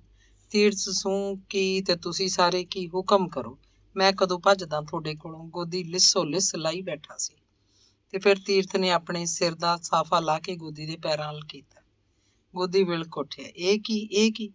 ਤੀਰਥ ਸਿਆਣਾ ਬਣ, ਕੀ ਕਰਨ ਲੱਗਿਆ, ਕਮਲਾ ਤਾਂ ਨਹੀਂ ਹੋ ਗਿਆ। ਤੇ ਤੀਰਥ ਦੇ ਹੱਥੋਂ ਪੱਗ ਖੋਹ ਕੇ ਗੋਦੀ ਨੇ ਉਹਦੇ ਸਿਰ ਤੇ ਮੱਲੋ ਮੱਲੀ ਰੱਖਤੀ। ਤੀਰਥ ਗਿੜਗੜਾਇਆ, ਬਾਬਾ ਆਪਾਂ ਕਚਹਿਰੀਆਂ 'ਚ ਵੀ ਝਗੜ ਲਏ, ਸਭ ਕਰ ਲਿਆ, ਤੂੰ ਜਿੱਤ ਗਿਆ, ਪਰ ਮੈਂ ਤੈਨੂੰ ਇੰਨੇ ਭਰੇ ਇਕੱਠ 'ਚ ਕਹਿਣਾ, ਮੇਰੀ ਬੇਨਤੀ ਹੈ, ਮੇਰੇ ਪਿਓ ਨੇ ਜਿਹੜੀ ਤੇਰੇ ਪਿਓ ਨੂੰ ਤੈਨੂੰ ਸਮਝ ਪੁੰਨ ਕਰਕੇ ਦਿੱਤੀ ਸੀ, ਉਹ ਮੈਨੂੰ ਮੋੜ ਦੇ। ਪਾਖਰ ਜੋ ਹੁਣ ਤੱਕ ਚੁੱਪ ਬੈਠਾ ਸੀ ਉੱਠਿਆ ਤੇ ਬੋਲਿਆ, ਗੋਦੀ ਰਾਮ ਭਾਈ, ਇਹ ਪੰਚਾਇਤ ਹੈ, ਪੰਚਾਇਤ ਸਰਕਾਰ ਨਾਲੋਂ ਉੱਤੇ ਹੁੰਦੀ ਹੈ। ਪੈਰੀਂ ਪੱਗ ਰੱਖਤੀ ਤੀਰਥ ਨੇ, ਹੁਣ ਏਦੂ ਵੱਧ ਕੀ ਚੀਜ਼ ਰਹਿ ਗਈ। ਪ੍ਰੀਤਮ ਕਹਿੰਦਾ, ਗੋਦੀ ਰਾਮਾ ਦਿਖਾ ਦੇ ਦਰਿਆ ਦਿਲੀ, ਬਾਦਸ਼ਾਹ ਆਦਮੀ ਆ ਤੂੰ ਤਾਂ, 2 ਬਿੱਗੇ ਤੇਰੀ ਕੀ ਯਾਦ ਆ। ਉਹ ਸਾਰਾ ਗਵਾੜ ਤੈਨੂੰ ਕਹੀ ਜਾਂਦਾ, ਸਾਰੀ ਉਮਰ ਤੇਰੀ ਜੁੱਤੀ ਸਿਰ ਤੇ ਰਹੂ ਇਹਨਾਂ ਦੇ। ਮਾਣ ਤਾਣ ਨਾਲੋਂ ਵੱਡੀ ਕੋਈ ਚੀਜ਼ ਨਹੀਂ ਦੁਨੀਆ 'ਚ। ਦੂਜਿਆਂ ਨੂੰ ਚੁੱਪ ਹੋਏ ਦੇਖ ਮਿਲਖਾ ਫੌਜੀ ਬੋਲਿਆ, ਗੋਬਿੰਦ ਰਾਮ ਨਰ ਬਾਹਮਣ ਹੈ, ਫਿਰ ਵੀ ਦਲੇਰ ਹੈ, ਇਹਦੇ ਵਾਸਤੇ ਕੀ ਵੱਡੀ ਚੀਜ਼ ਹੈ ਇਹ। ਨਾਜਰ ਕੁਝ ਨਹੀਂ ਬੋਲ ਰਿਹਾ ਸੀ, ਤੀਰਥ ਤੇ ਗੋਦੀ ਵੱਲ ਬਿਟਰ ਝਾਕੀ ਜਾਂਦਾ ਸੀ। ਉਹਨੇ ਛੇਤੀ ਨਹਾ ਧੋ ਕੇ ਭਾਈਪੁਰੇ ਵੀ ਜਾਣਾ ਸੀ, ਉੱਠਿਆ ਤੇ ਇੰਨਾ ਕਹਿ ਕੇ ਘਰ ਨੂੰ ਤੁਰ ਪਿਆ। ਗੋਦੀ ਰਾਮਾ, ਇਕੱਠ ਤਾਂ ਗਵਾੜ ਨੇ ਕਿਸੇ ਗੱਲ ਨੂੰ ਹੀ ਕੀਤਾ, ਛਾਪ ਦੇ ਲਾਣ। ਮੱਲਣ ਪਰਾਂ ਬੈਠਾ ਹੌਲੀ ਹੌਲੀ ਕਿਸੇ ਨੂੰ ਕਹਿ ਰਿਹਾ ਸੀ, ਖੇਖਣ ਦੇਖੋ ਇਹਨਾਂ ਲੋਕਾਂ ਦੇ, ਪਹਿਲਾਂ ਤਾਂ ਬਾਹਮਣ ਦੀ ਸਾਰੀ ਗਹਿਣੀ ਧਰਾਤੀ, ਕੁੱਕੜਾਂ ਵਾਂਗੂ ਲੜਾਈ ਗਏ ਤੁਹਾਨੂੰ, ਹੁਣ ਟਸ਼ਨ ਦੇਖ ਕੀ ਕਰਦੇ ਆ। ਪੈਰੀਂ ਪੱਗ ਪਹਿਲਾਂ ਨਹੀਂ ਸੀ ਦਿੰਦੀ, ਪਹਿਲਾਂ ਤਾਂ ਰੋਹ ਦਿੰਦੇ ਸੀ ਇਹੀ ਲੋਕ, ਆਖੇ ਬਾਹਮਣਾ ਜ਼ਮੀਨ ਛੱਡਦੇ, ਨਹੀਂ ਤਾਂ ਦੇਖੀ ਫਿਰ। ਤੇ ਆਹ ਪਾਖਰ ਤੇ ਪ੍ਰੀਤਮ ਨੂੰ ਦੇਖ ਕਿਵੇਂ ਉੱਲਰੇ ਪਏ ਆ ਤੀਰਥ ਕੰਨੀ, ਇਹੀ ਲੋਕ ਪਹਿਲਾਂ ਬਾਹਮਣ ਤੋਂ ਹੱਡ ਖਾਂਦੇ ਰਹੇ ਆ। ਤੀਰਥ ਨੇ ਇੱਕ ਵਾਰੀ ਫੇਰ ਆਪਣੀ ਪੱਗ ਨੂੰ ਹੱਥ ਪਾਇਆ। ਗੋਦੀ ਜਿਵੇਂ ਪਾਣੀ ਹੋ ਗਿਆ ਹੋਵੇ, ਬੈਠਾ ਧਰਤੀ ਤੇ ਡੱਕੇ ਨਾਲ ਲੀਕਾਂ ਕੱਢ ਰਿਹਾ ਸੀ। ਇੱਕਦਮ ਖੜਾ ਹੋ ਗਿਆ, ਬੋਲਿਆ, ਹਰੀਓਮ, ਜਾ ਵੀ ਤੀਰਥ ਸਿਆਂ, ਛੱਡੀ ਤੈਨੂੰ, ਜਿਹੜੇ ਪਾਸਿਓਂ ਮਰਜੀ 2 ਬਿੱਗੇ ਮਿਣ ਲੈ। ਇਕੱਠ 'ਚ ਰੌਲਾ ਪੈ ਗਿਆ, ਹਰ ਕੋਈ ਗੋਦੀ ਦੇ ਪੈਰੀਂ ਹੱਥ ਲਾ ਰਿਹਾ ਸੀ। ਗੋਦੀ ਨੂੰ ਲੱਗਦਾ ਪੈਰੀਂ ਹੱਥ ਲਾਉਣ ਵਾਲਾ ਕੋਈ ਜਦੋਂ ਉਹਦੇ ਚਿਹਰੇ ਵੱਲ ਗੌਰ ਨਾਲ ਦੇਖਣ ਲੱਗਦਾ ਤਾਂ ਇਉਂ ਜਾਪਦਾ ਜਿਵੇਂ ਕਹਿ ਰਿਹਾ ਹੋਵੇ, ਗੋਦੀ ਓਏ ਬਾਹਮਣਾ, ਅਸ਼ਕੇ ਤੇਰੀ ਅਕਲ ਦੇ, ਓਏ ਫਿੱਟੇ ਮੂੰਹ ਤੇਰੀ ਖੋਪੜੀ ਦਾ। ਅੰਗ 16ਵਾਂ। ਇਕੱਠ ਵਿਜੜਨ ਪਿੱਛੋਂ ਤੀਰਥ ਫਟਾਫਟ ਨਾਜਰ ਦੇ ਘਰ ਗਿਆ। ਉਹਨੂੰ ਪੈਸੇ ਫੜਾਏ ਕਿ ਉਹ ਅੱਜ ਜਦੋਂ ਭਾਈ ਰੂਪੇ ਜਾਵੇ ਉੱਥੋਂ ਠੇਕੇ ਤੇ ਤੋਂ ਚੰਗੀਆਂ ਜਿਹੀਆਂ 4 ਬੋਤਲਾਂ ਭੇਜ ਦੇਵੇ। ਨਾਜਰ ਕਹਿੰਦਾ ਬੋਤਲਾਂ ਤਾਂ ਭੇਜ ਦੂ ਜਿੰਨੀਆਂ ਕਹੇ, ਪੈਸਿਆਂ ਦੀ ਵੀ ਹਾਲੇ ਕੀ ਲੋੜ ਹੈ, ਲੈ ਲਾਂਗੇ, ਪਰ ਭੇਜੂ ਕਿਹਦੇ ਹੱਥ? ਤੂੰ 1-2 ਵਜੇ ਨੂੰ ਬੰਦਾ ਭੇਜ ਉੱਥੇ। ਬੰਦਾ ਹੁਣੇ ਦੱਸ ਜਾ ਕੌਣ ਆਊ? ਬੰਦਾ ਚੱਲ ਹਰਦਿੱਤ ਦਾ ਸੀਰੀ ਆਊ, ਦੇਬੂ, ਉਹਨੂੰ ਦੇ ਦੇ, ਚੰਗਿਆੜੇ ਵਰਗੀ ਸ਼ਰਾਬ ਹੋਵੇ, ਨਿਗਾਹ ਨਾਲ ਦੇਈ, ਹਰਦਿੱਤ ਦੀ ਬੈਠਕ 'ਚ ਹੀ ਬੈਠਾਂਗੇ, ਤੂੰ ਵੀ ਆ ਜੀ। ਮੈਥੋਂ ਤਾਂ ਨੇਰੇ ਮੁੜਿਆ ਜਾਊ, ਉਹ ਵੀ ਜੇ ਮੈਂ ਆਇਆ ਅੱਜ। ਮੇਰੀ ਤਾਂ ਜ਼ਾਰ ਪੀਤੀਆਂ ਵਰਗੀ ਹੈ, ਤੂੰ ਕਹਿ ਤਾਂ ਮੈਂ ਪੀ ਲਈ। ਨਹੀਂ ਨਾਜਰਾ, ਤੁਸੀਂ ਨਾ ਹੁੰਦੇ 5-4 ਬੰਦੇ ਬੋਲਣ ਵਾਲੇ ਤਾਂ ਬਾਹਮਣ ਕਦੋਂ ਮੰਨਣ ਲੱਗਿਆ ਸੀ। ਤੁਸੀਂ ਮਗਰ ਪੈ ਗਏ ਤਾਂ ਹੀ ਮੰਨਿਆ। ਤੂੰ ਆਈ ਜ਼ਰੂਰ ਅੱਜ, ਬਿੰਦ ਠਹਿਰ ਕੇ ਆ ਜੀ, ਪੀਂਦਿਆਂ ਤੇ ਆ ਜੀ। ਚੰਗਾ ਦੇਖੂੰਗਾ, ਪਰ ਤੈਨੂੰ ਪਤਾ ਨਹੀਂ ਹੋਣਾ, ਮੈਂ ਤਾਂ ਰਾਤ ਨੂੰ ਉੱਥੇ ਹੀ ਪੈਂਦਾ, ਤੜਕੇ ਆਉਣਾ ਸਵੇਰੇ ਸਵੇਰੇ। ਅੱਛਾ, ਹੱਦ ਕਰਤੀ ਤੂੰ ਤਾਂ। ਇੱਥੇ ਫਿਰ ਹਰਨਾਮੀ ਕੱਲੀ ਹੁੰਦੀ ਹੈ। ਹੋਰ ਕੱਲੀ ਨੂੰ ਕੀ ਹੈ, ਇਹਨੂੰ ਰੋਟੀ ਖਾਂਦੀ ਹੈ, ਪਈ ਰਹਿੰਦੀ ਹੈ। ਫਿਰ ਵੀ ਜ਼ਾਰ ਧੀਮੀ ਮਾਣੀ ਆ। ਹੁਣ ਕੋਈ ਡਰ ਨਹੀਂ ਤੀਰਥਾ, ਹੁਣ ਤਾਂ ਪੋਹ ਮਾਘ ਦੇ ਠੰਡੇ ਠੰਡੇ ਦਿਨ ਲੰਘ ਰਹੇ ਸੀ। ਹਰਦਿੱਤ ਦੇ ਅੰਦਰਲੇ ਘਰ ਬੈਠਕ 'ਚ ਆਥਣੇ ਜੇ 4 ਬੋਤਲਾਂ ਅੱਗ ਵਰਗੀਆਂ ਅਲਮਾਰੀ 'ਚ ਆ ਟਿਕੀਆਂ। ਹਰਦਿੱਤ ਤੇ ਤੀਰਥ ਤਾਂ ਹੈਗੇ ਹੀ ਸੀ। ਤੀਰਥ ਨੇ ਪਾਖਰ, ਨੰਬਰਦਾਰ ਤੇ ਪ੍ਰੀਤਮ ਨੂੰ ਵੀ ਸੱਦ ਲਿਆ। ਮਿਲਖਾ ਫੌਜੀ ਵੀ ਆ ਗਿਆ। 5 ਜਣੇ ਪੀਣ ਲੱਗੇ। ਛੋਟੇ ਮੇਜ਼ ਉੱਤੇ ਹਰਦਿੱਤ ਨੇ 5 ਗਲਾਸ ਕੱਢ ਕੇ ਰੱਖਤੇ। ਪੰਪ ਤੋਂ ਸੱਜਰੇ ਪਾਣੀ ਦੀ ਬਾਲਟੀ ਭਰ ਲਿਆਂਦੀ। ਤੀਰਥ ਆਪਣੇ ਘਰੋਂ ਅੰਬ ਦੇ ਅਚਾਰ ਦੀ ਕੌਲੀ ਭਰ ਲਿਆਇਆ ਤੇ ਬੁੱਕ ਗੰਢਿਆਂ ਦਾ। ਬੋਤਲ ਖੋਲ ਕੇ ਹਰਦਿੱਤ ਨੇ ਸਭ ਨੂੰ 1-1 ਭਰਵਾਂ ਪੈਗ ਪਾਇਆ। ਪਾਖਰ ਤੇ ਪ੍ਰੀਤਮ ਨੇ ਆਪਣਾ ਆਪਣਾ ਗਲਾਸ ਮੂੰਹ ਨੂੰ ਲਾਇਆ ਤੇ ਊਠ ਨੂੰ ਪਾਣਾ ਦੇਣ ਵਾਂਗ ਗਰਲ ਦੇ ਕੇ ਸਾਰੀ ਦੀ ਸਾਰੀ ਦਾਰੂ ਅੰਦਰ ਸੁੱਟ ਲਈ। ਮਿਲਖੇ ਨੇ 1 ਘੁੱਟ ਭਰੀ ਗਲਾਸ ਮੇਜ਼ ਤੇ ਰੱਖਤਾ। ਤੀਰਥ ਤੇ ਹਰਦਿੱਤ ਨੇ ਅੱਧਾ ਗਲਾਸ ਪੀ ਲਿਆ। ਉਹ ਗੱਲਾਂ ਕਰਨ ਲੱਗੇ। ਮਿਲਖਾ ਕਹਿੰਦਾ ਬਾਹਮਣ ਦੀ ਅਕਲ ਦੇਖ ਲਓ, ਜੇ ਪਹਿਲਾਂ ਹੀ ਛੱਡ ਦਿੰਦਾ। ਇਹ 2 ਬਿੱਘੇ ਆਪਦੀ ਜ਼ਮੀਨ ਧਰਤੀ ਇਹਨੇ 2 ਬਿੱਘਿਆਂ ਪਿੱਛੇ, ਪਰ ਜਦੋਂ 2 ਬਿੱਘੇ ਛੱਡਣ ਤੇ ਆਇਆ ਛੱਡਤੀ। ਹੁਣ ਤਾਂ ਦਰਿਆ ਦੇ ਲਈ ਬੜੀ ਦਿਖਾਈ ਗੋਦੀ ਨੇ। ਤੀਰਥ ਕਹਿੰਦਾ ਇਹ 2 ਮੁੜਵਾਉਣ 'ਚ ਤੁਸੀਂ ਸਾਰਿਆਂ ਨੇ ਜਿਹੜਾ ਮੇਰਾ ਪੱਖ ਕੀਤਾ, ਉਹਦਾ ਗੁਣ ਤਾਂ ਮੈਂ ਭੁਲਾਉਂਦਾ ਨਹੀਂ ਸਾਰੀ ਉਮਰ।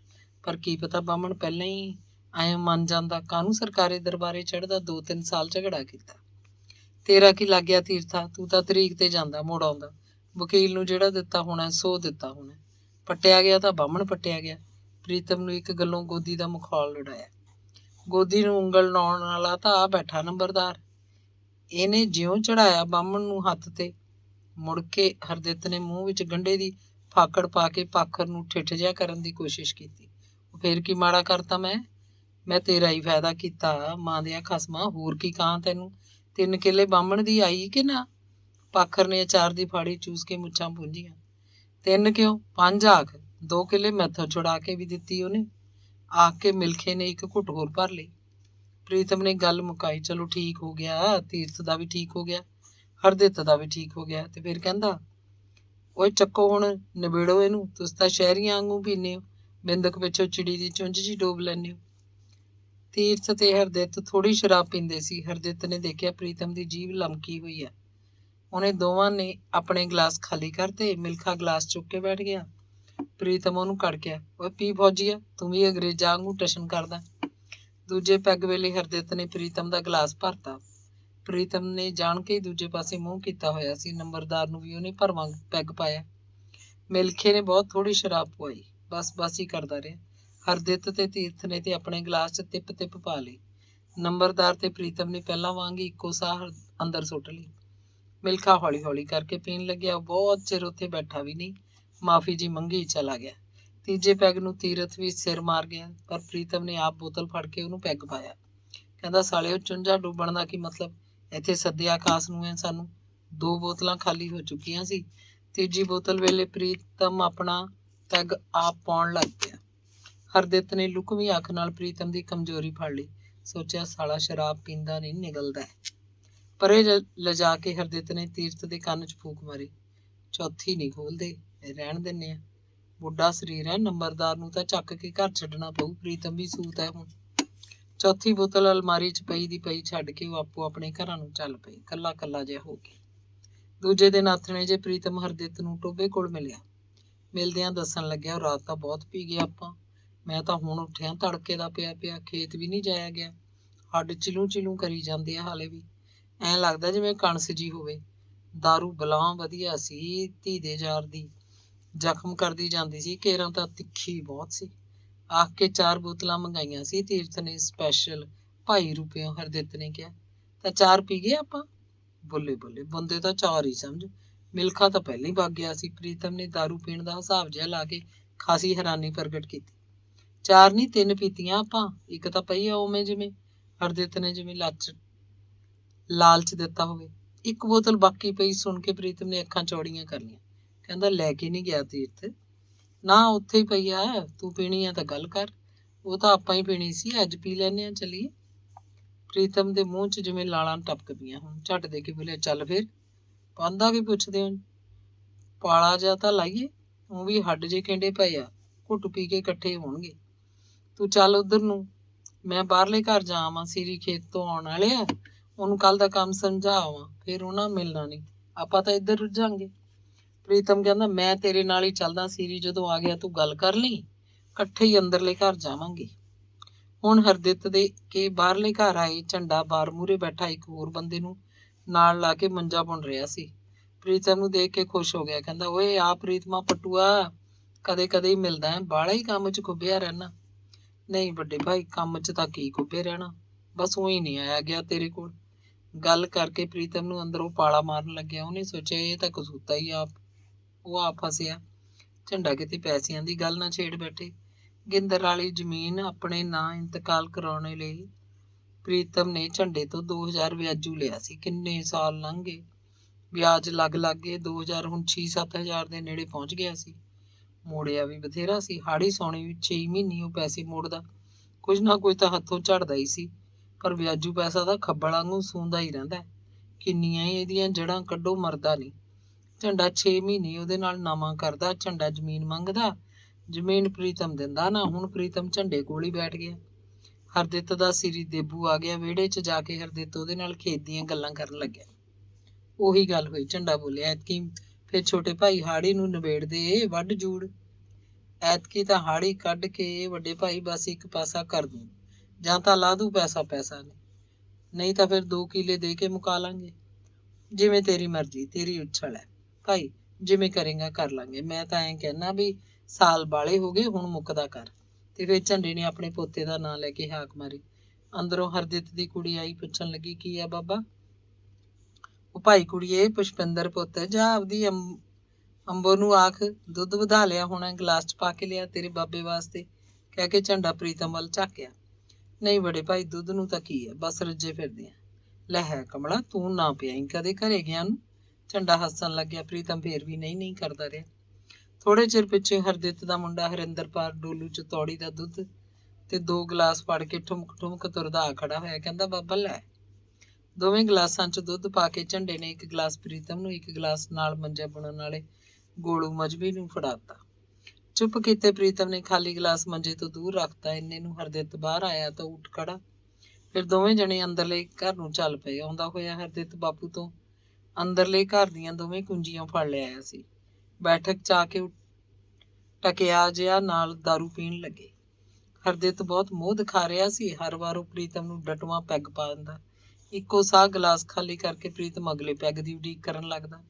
ਹਰਦਿੱਤ ਆਪ ਨੂੰ ਥੋੜ੍ਹੀ ਪਾਉਂਦਾ, ਖਾਸਾ ਸਾਰਾ ਪਾਣੀ ਪਾ ਕੇ ਪ੍ਰੀਤਮ ਦੇ ਬਰਾਬਰ ਮੜਿੱਕਣ ਦਾ ਦਿਖਾਵਾ ਕਰਦਾ। ਹਰਦਿੱਤ ਨੂੰ ਪੱਕਾ ਯਕੀਨ ਹੋ ਗਿਆ ਕਿ ਸ਼ਰਾਬ ਪ੍ਰੀਤਮ ਦੇ ਹੱਡਾਂ 'ਚ ਰਚ ਗਈ ਹੈ।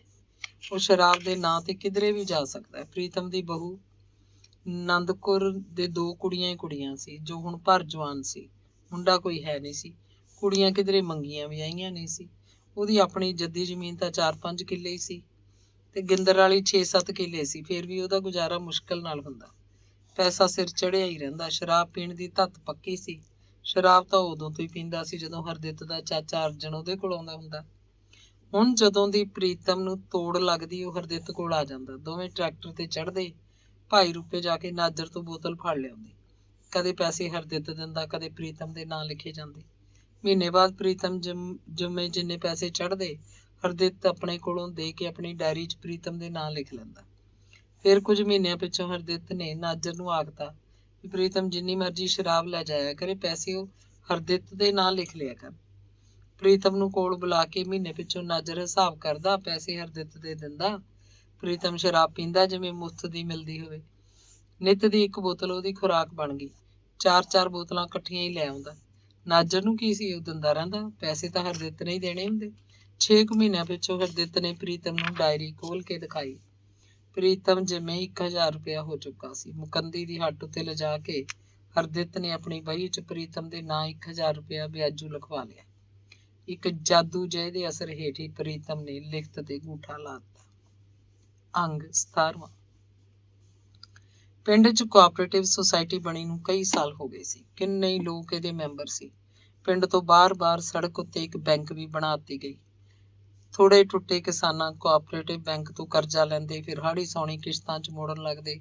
ਬਹੁਤੇ ਘਰਾਂ ਦੀਆਂ ਕਿਸ਼ਤਾਂ ਵਿੱਚ ਹੀ ਰਹਿ ਜਾਂਦੀਆਂ। ਬੈਂਕ ਦਾ ਮੈਨੇਜਰ ਘਰੀਂ ਗੇੜੇ ਮਾਰਨ ਲੱਗਦਾ। ਸੁਸਾਇਟੀਆਂ ਦੇ ਕਰਤਾ ਧਰਤਾ ਬੰਦੇ ਡਿਫਾਲਟਰਾਂ ਨੂੰ ਬੈਂਕ 'ਚ ਬੁਲਾ ਕੇ ਝਿੜਕ ਝੰਪ ਕਰਦੇ, ਪਰ ਨਾ ਕੋਈ ਅਸਰ ਨਾ ਹੁੰਦਾ। ਪਿੰਡ 'ਚ ਗੱਲਾਂ ਹੁੰਦੀਆਂ, ਇਦੋਂ ਤਾਂ ਬਾਣੀਏ ਤੋਂ ਕਰਜ਼ਾ ਲੈ ਲੈ। ਦੂਜੇ ਕੰਨ ਸੋ ਨਹੀਂ ਹੁੰਦੀ। ਇਹ ਸੁਸਾਇਟੀ ਵਾਲੇ ਤਾਂ ਡੋਂਡ ਕੇ ਪਿੱਟ ਜਾਂਦੇ ਨੇ।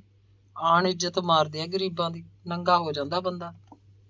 ਸੁਸਾਇਟੀ ਵਾਲੇ ਬਹੁਤੀ ਖਿੱਚ ਪਾੜ ਤਾਂ ਇਸ ਕਰਕੇ ਕਰਦੇ ਕਿਉਂਕਿ ਜਿੰਨਾ ਚਿਰ ਪਿਛਲੇ ਕਰਜ਼ਿਆਂ ਦਾ ਬਕਾਇਆ ਨਹੀਂ ਮੁੜਦਾ ਸੀ, ਅੱਗੋਂ ਜ਼ਿਲ੍ਹਾ ਸੁਸਾਇਟੀ ਵਾਲੇ ਨਵੇਂ ਸਾਲ ਦੀ ਰਕਮ ਨਹੀਂ ਦਿੰਦੇ ਸੀ ਤੇ ਫਿਰ ਸੁਸਾਇਟੀ ਵਾਲੇ ਪਿੰਡ ਦੇ ਹੋਰ ਮੈਂਬਰ ਬਣਾਉਂਦੇ। ਜ਼ਿਲ੍ਹਾ ਸੁਸਾਇਟੀ ਕੋਲ ਰੌਲਾ ਰੱਪਾ ਪਾ ਕੇ ਹੱਦ ਕਰਜ਼ਾ ਵਧਾ ਦਿੰਦੇ। ਪਿੰਡ ਦੇ ਬਾਣੀਏ ਕੋਆਪਰੇਟਿਵ ਸੁਸਾਇਟੀ ਤੇ ਦੰਦ ਵੱਢਦੇ। ਉਹਨਾਂ ਦੀਆਂ ਸਾਮੀਆਂ ਮਾਰੀਆਂ ਜਾ ਰਹੀਆਂ ਸੀ। ਉਹ ਆਖਦੇ ਸਰਕਾਰ ਨੇ ਗਰਕ ਕਰ ਦੇਣਾ ਇੱਕ ਦਿਨ ਜੱਟਾਂ ਨੂੰ। ਆਵਾ ਸਾਰੀ ਪੈਸੇ ਲੈ ਵਰਤੀ ਜਾਂਦੇ ਆ, ਮੁੜਦੇ ਹੈ ਨਹੀਂ। ਨਾ ਕੋਈ ਰਾਜਾ ਬਾਬੂ ਇਹਨਾਂ ਉੱਤੇ, ਪਰ ਸਿਰ ਤਾਂ ਖੜ ਜਾਂਦੀ ਹੈ ਰਕਮ। ਇੱਕ ਦਿਨ ਤਾਂ ਦੇ ਕੇ ਖਹਿੜਾ ਛੁੱਟੂ। ਫਿਰ ਘਪਲੇ ਹੋਣ ਲੱਗੇ। ਕਮੇਟੀ ਮੈਂਬਰ ਬੈਂਕ ਮੈਨੇਜਰ ਨਾਲ ਮਿਲ ਕੇ ਕਿਸੇ ਜੱਟ ਦੇ ਨਾਂ 10-10, 15-15 ਹਜ਼ਾਰ ਕਰਜ਼ਾ ਲਿਖ ਲੈਂਦੇ। ਜਾਲੀ ਅੰਗੂਠਾ ਲੱਗ ਜਾਂਦਾ। ਪੈਸੇ ਆਪ ਵਰਤ ਲੈਂਦੇ। ਜੱਟ ਨੂੰ ਤਾਂ ਪਤਾ ਤੱਕ ਵੀ ਨਾ ਲੱਗਦਾ। ਅਖੀਰ ਮੈਨੇਜਰ ਭੱਜ ਨਿਕਲਦਾ। ਮੁਕੱਦਮਾ ਚੱਲਦਾ, ਪੇਸ਼ੀਆਂ ਪੈਂਦੀਆਂ, ਕੁਛ ਨਾ ਕੁਛ ਦੇ ਦਵਾ ਕੇ, ਕੁਛ ਵਿੱਚ ਹੀ ਘਾਉ ਘੱਪ ਕਰਕੇ ਗੱਲ ਉੱਤੇ ਮਿੱਟੀ ਪਾ ਦਿੱਤੀ ਜਾਂਦੀ। ਨਵਾਂ ਮੈਨੇਜਰ ਫਿਰ ਉਹੀ ਗੁੱਲ ਖਿਲਾਉਣ ਲੱਗਦਾ। ਸੁਸਾਇਟੀ ਵਾਲੇ ਰਸਾਇਣਿਕ ਖਾਦਾਂ ਦੀਆਂ ਬੋਰੀਆਂ ਲੈ ਕੇ ਆਉਂਦੇ, ਨਵੇਂ ਬੀਜ ਵੀ, ਕੀੜੇ ਮਾਰ ਦਵਾਈਆਂ ਵੀ। ਬਹੁਤਾ ਮਾਲ ਕਮੇਟੀ ਮੈਂਬਰਾਂ ਦੇ ਘਰਾਂ 'ਚ ਜਾਂਦਾ ਜਾਂ ਫਿਰ ਉਹਨਾਂ ਦੇ ਆਪਣੇ ਬੰਦਿਆਂ ਦੇ ਘਰ। ਕੋਆਪਰੇਟਿਵ ਸੁਸਾਇਟੀ ਇੱਕ ਲਵੇਰੀ ਮੱਝ ਸੀ। ਜਰਵਾਣੇ ਲੋਕ ਅਣਘਾਲਿਆ ਦੁੱਧ ਪੀਂਦੇ। ਆਮ ਲੋਕਾਂ 'ਚ ਤਾਂ ਕੱਚੀ ਲੱਸੀ ਵੰਡੀ ਜਾਂਦੀ। ਪੰਚਾਇਤ ਵਿੱਚ ਹਰਦਿੱਤ ਦੀ ਕੋਈ ਦਿਲਚਸਪੀ ਨਹੀਂ ਲੈਂਦਾ ਸੀ। ਪਹਿਲੀਆਂ ਪੰਚਾਇਤ ਚੋਣਾਂ ਤਾਂ ਇੱਕ ਹਾਸੇ ਠੱਠੇ ਦੀ ਖੇਡ ਜੀ ਸੀ। ਪੰਚਾਇਤ ਨਾਂ ਦੀ ਚੀਜ਼ ਪਿੰਡਾਂ 'ਚ ਪਹਿਲੀ ਵਾਰ ਪਹੁੰਚੀ। ਲੋਕ ਹੱਸਦੇ। ਪੰਚਾਇਤ ਤਾਂ ਮੰਨੇ ਦੰਨੇ ਸਿਆਣੇ ਬੰਦਿਆਂ ਦੀ ਹੁੰਦੀ ਹੈ। ਸਰਕਾਰ ਹੁਣ ਲੁੱਚੇ ਲਫੰਗਿਆਂ ਨੂੰ ਮੰਨੇ ਦੰਨੇ ਬਣਾਉਣ ਲੱਗੀ ਹੈ। ਕਮਾਲ ਹੋ ਗਈ ਬਈ। ਪੰਚਾਇਤਾਂ ਵੀ ਸਰਕਾਰ ਬਣਾਉਣ ਲੱਗ ਪਈ। ਪੰਚ ਤਾਂ ਪਰਮੇਸ਼ਰ ਦਾ ਨਾਂ ਸੀ। ਇਹ ਸਰਕਾਰ ਹੁਣ ਪਰਮੇਸ਼ਰ ਪੈਦਾ ਕਰਨ ਲੱਗੀ ਹੈ। ਢਿੱਡਲ ਪਟਵਾਰੀ ਨੇ ਚੌਕੀਦਾਰ ਤੋਂ ਡੌਂਡਕੀ ਪਟਵਾ ਕੇ ਸਕੂਲ 'ਚ ਸਾਰੇ ਪਿੰਡ ਦਾ ਇਕੱਠ ਕੀਤਾ। ਬਹੁਤ ਘੱਟ ਲੋਕ ਆਏ। ਸਰਪੰਚੀ ਵਾਸਤੇ 3 ਬੰਦੇ ਖੜੇ ਹੋਏ।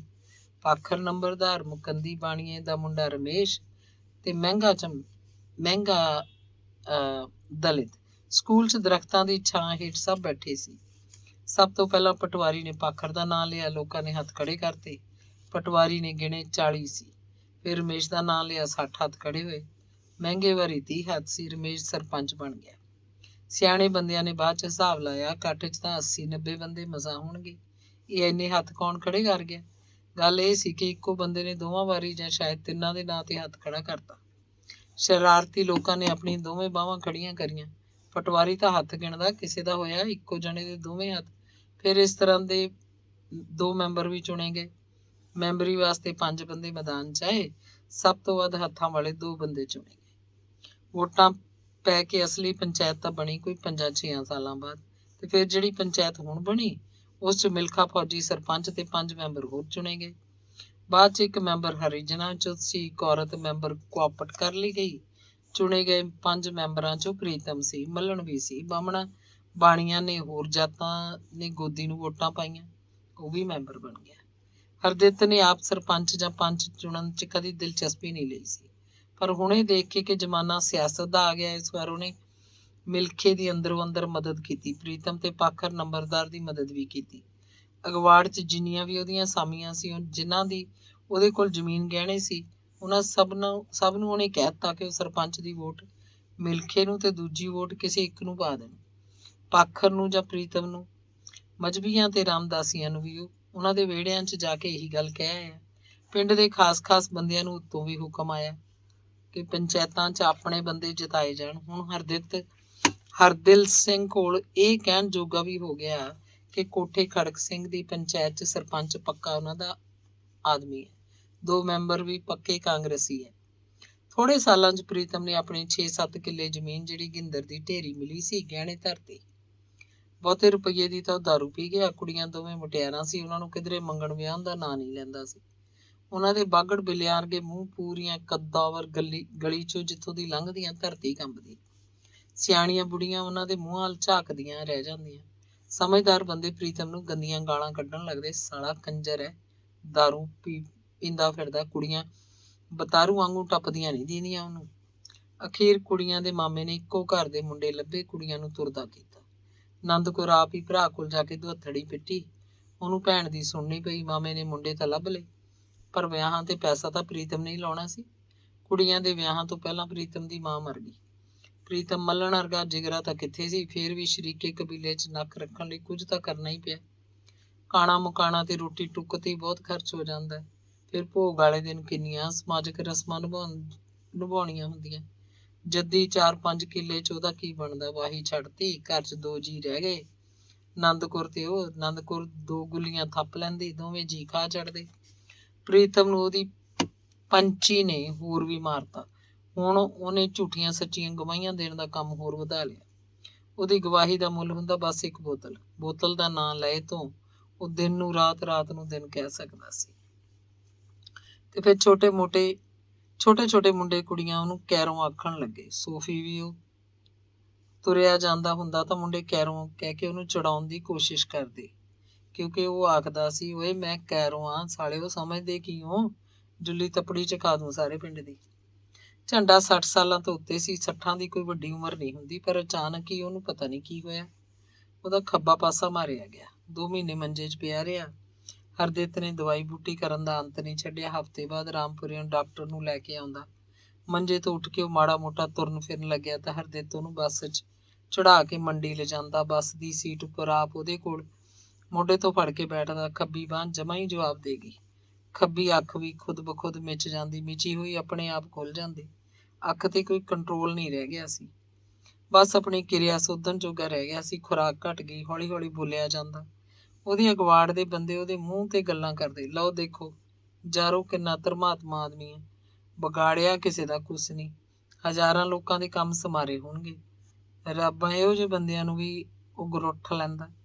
ਸੱਥ 'ਚ ਬੈਠੇ ਨੂੰ ਕੋਈ ਪੁੱਛ ਲੈਂਦਾ ਕਿ ਉਹ ਝੰਡਾ ਸਿਆਂ ਕਿੰਨੀ ਆਰਜਾ ਭੋਗ ਲਈ। ਆਰਜਾ ਭੋਗਣ ਦੀ ਗੱਲ ਸੁਣ ਕੇ ਝੰਡੇ ਨੂੰ ਲੱਗਣ ਲੱਗਦਾ ਜਿਵੇਂ ਉਹਦੀ ਮੌਤ ਨੇੜੇ ਕਿਧਰੇ ਖੜੀ ਹੋਵੇ। ਉਹ ਖਾਸੇ ਚਿਰ ਬਾਅਦ ਡੂੰਘਾ ਜਿਹਾ ਬੋਲ ਕੱਢਦਾ, ਉਮਰ ਤਾਂ ਕੁਝ ਵੀ ਨਹੀਂ, 62 ਸਾਲ ਅਜੇ ਪੂਰੇ ਨਹੀਂ ਹੋਏ। ਹੌਲੀ ਹੌਲੀ ਤੁਰ ਕੇ ਉਹ ਘਰ ਚਲਾ ਜਾਂਦਾ ਤੇ ਉਹੀ ਲੋਕ ਪਿੱਛੋਂ ਆਖਣ ਲੱਗਦੇ, ਫੇਰੇ ਦੇਣੇ ਦਾ ਜੋਗ, ਗਿਣ ਲਓ ਕਿੰਨੇ ਘਰਾਂ ਦੀ ਜ਼ਮੀਨ ਹੈ ਇਹਦੇ ਕੋਲ, ਸਾਰਾ ਗਵਾੜ ਵਿੰਨਿਆ ਪਿਆ, ਇਹਦੇ ਨਾਲ ਐਂ ਹੋਣੀ ਚਾਹੀਦੀ ਸੀ। ਫਿਰਦਾ ਨਾ ਟੁੱਟੀ ਢੂਈ ਵਾਲੇ ਕੁੱਤੇ ਵਾਂਗੂ, ਲੱਤਾਂ ਘੜੀਸਦਾ। ਹਾਲੇ ਕੀ ਆ, ਧਰਮਰਾਜ ਕੋਲ ਜਾ ਕੇ ਲੇਖਾ ਦੇਣਾ ਪਊ ਅਜੇ ਤਾਂ ਪੁੱਤ ਮੇਰੇ ਨੂੰ।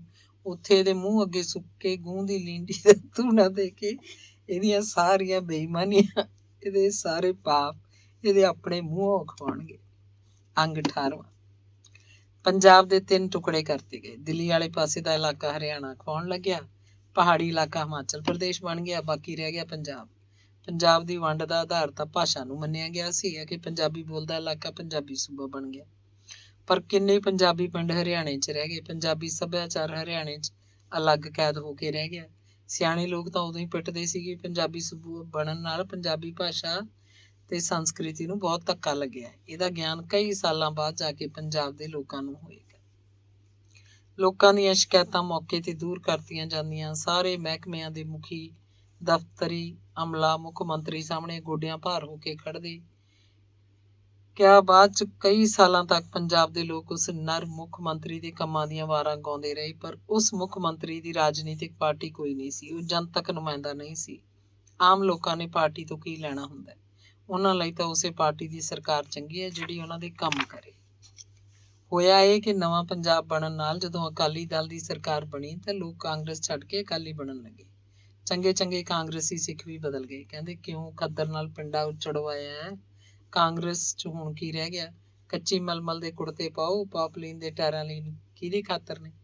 ਹਰਦਿਲ ਸਿੰਘ ਜਿਹੜਾ ਕਾਂਗਰਸੀ ਟਿਕਟ ਉੱਤੇ ਜਿੱਤ ਕੇ 2 ਵਾਰੀ ਵਜ਼ੀਰ ਵੀ ਰਹਿ ਚੁੱਕਿਆ ਸੀ, ਅਗਲੀ ਵਾਰ ਕਾਂਗਰਸ ਟਿਕਟ ਨਾ ਮਿਲੀ ਤਾਂ ਉਹ ਅਕਾਲੀ ਬਣ ਗਿਆ। ਹਰਦਿਲ ਸਿੰਘ ਅਕਾਲੀ ਐਮਐਲਏ ਜਿੱਤ ਕੇ ਵਜ਼ੀਰ ਤਾਂ ਚਾਹੇ ਨਹੀਂ ਬਣ ਸਕਿਆ, ਪਰ ਮੁੱਖ ਮੰਤਰੀ ਤੇ ਦੂਜੇ ਮੰਤਰੀ ਉਹਦੀ ਪੂਰੀ ਸਿਫਾਰਿਸ਼ ਮੰਨਦੇ, ਮਹਿਕਮਿਆਂ ਦੇ ਡਾਇਰੈਕਟਰ ਉਹਦੀ ਗੱਲ ਸੁਣਦੇ, ਉਹਨੂੰ ਕੁਰਸੀ ਦਿੰਦੇ।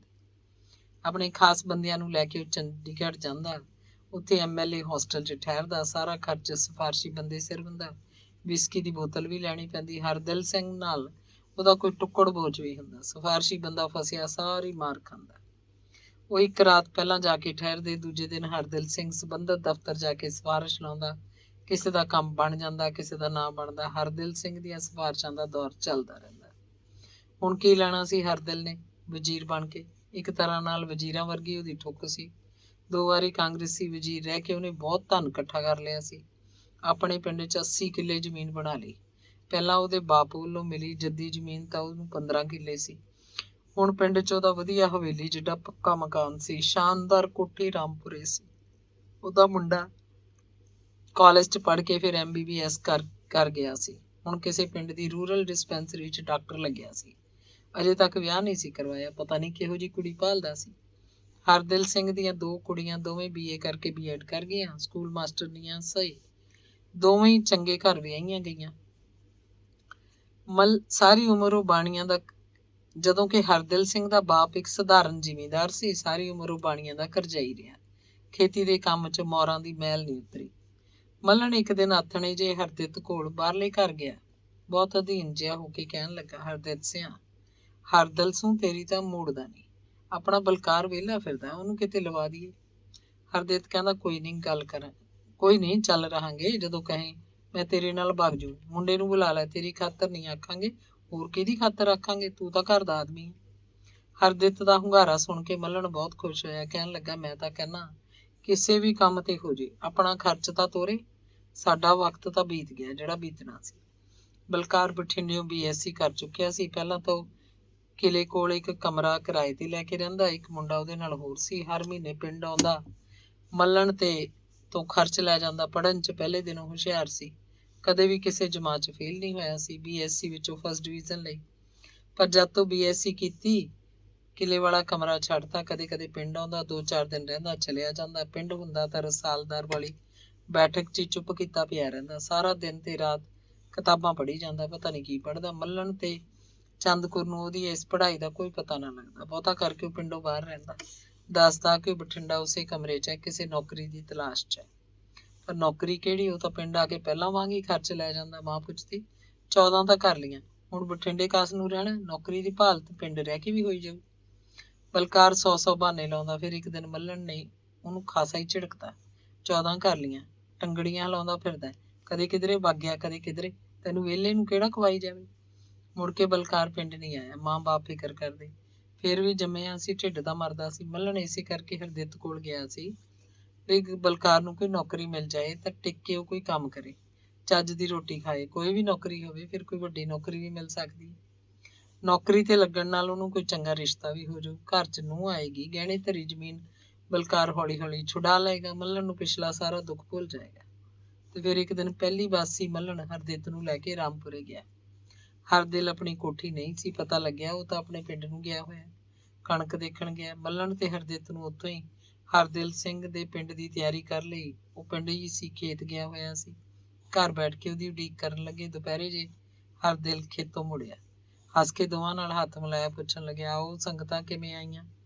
ਹਰਦਿਤ ਨੇ ਸਾਰੀ ਗੱਲ ਦੱਸੀ ਕਿ ਮੱਲਣ ਸਿੰਘ ਆਪਣਾ ਬੰਦਾ ਹੈ, ਆਪਣੇ ਹੀ ਪਿੰਡੋਂ ਮੁੰਡਾ 14 ਪਾਸ ਹੈ, ਉਹਨੂੰ ਕਿਸੇ ਕੰਮ ਤੇ ਲਵਾਉਣਾ ਹੈ। ਹਰਦਿਲ ਨੇ ਕਿਹਾ, ਠੀਕ ਹੈ, ਮੁੰਡਾ ਭੇਜ ਦਿਓ ਮੇਰੇ ਕੋਲ, ਚੰਡੀਗੜ੍ਹ ਜਾਊਂ ਮੈਂ, ਮੁੱਖ ਮੰਤਰੀ ਜੀ ਨੂੰ ਮਿਲ ਲਾਂਗੇ, ਕਿਤੇ ਨਾ ਕਿਤੇ ਅੜਾ ਦੇਾਂਗੇ। ਮੱਲਣ ਬਹੁਤ ਖੁਸ਼ ਹੋਇਆ, ਹਰਦਿਲ ਸਿੰਘ ਵੱਲ ਹੱਥ ਜੋੜੇ। ਹਰਦਿਤ ਦਾ ਗੋਡਾ ਨੱਪਿਆ, ਕਹਿੰਦਾ, ਸਭ ਭਾਈ ਭਰਾਵਾਂ ਦਾ ਪ੍ਰਤਾਪ ਹੈ, ਤੁਹਾਡੇ ਆਸਰੇ ਮੁੰਡਾ ਟੁਕੜੇ ਪੈ ਜਾਊ। ਹਰਦਿਤ ਧੌਣ ਕੜਾਈ ਬੈਠਾ ਸੀ, ਉਹਨੂੰ ਫਕਰ ਸੀ ਹਰਦਿਲ ਨੇ ਉਹਦੀ ਸਿਫਾਰਿਸ਼ ਮੰਨ ਲਈ। ਫਿਰ ਮੂੰਹ ਹੱਥ ਧੋ ਕੇ ਹਰਦਿਲ ਸਿੰਘ ਨੇ ਆਪਣੇ ਨਾਲ ਉਹਨਾਂ ਦੋਵਾਂ ਨੂੰ ਰੋਟੀ ਖਵਾਈ।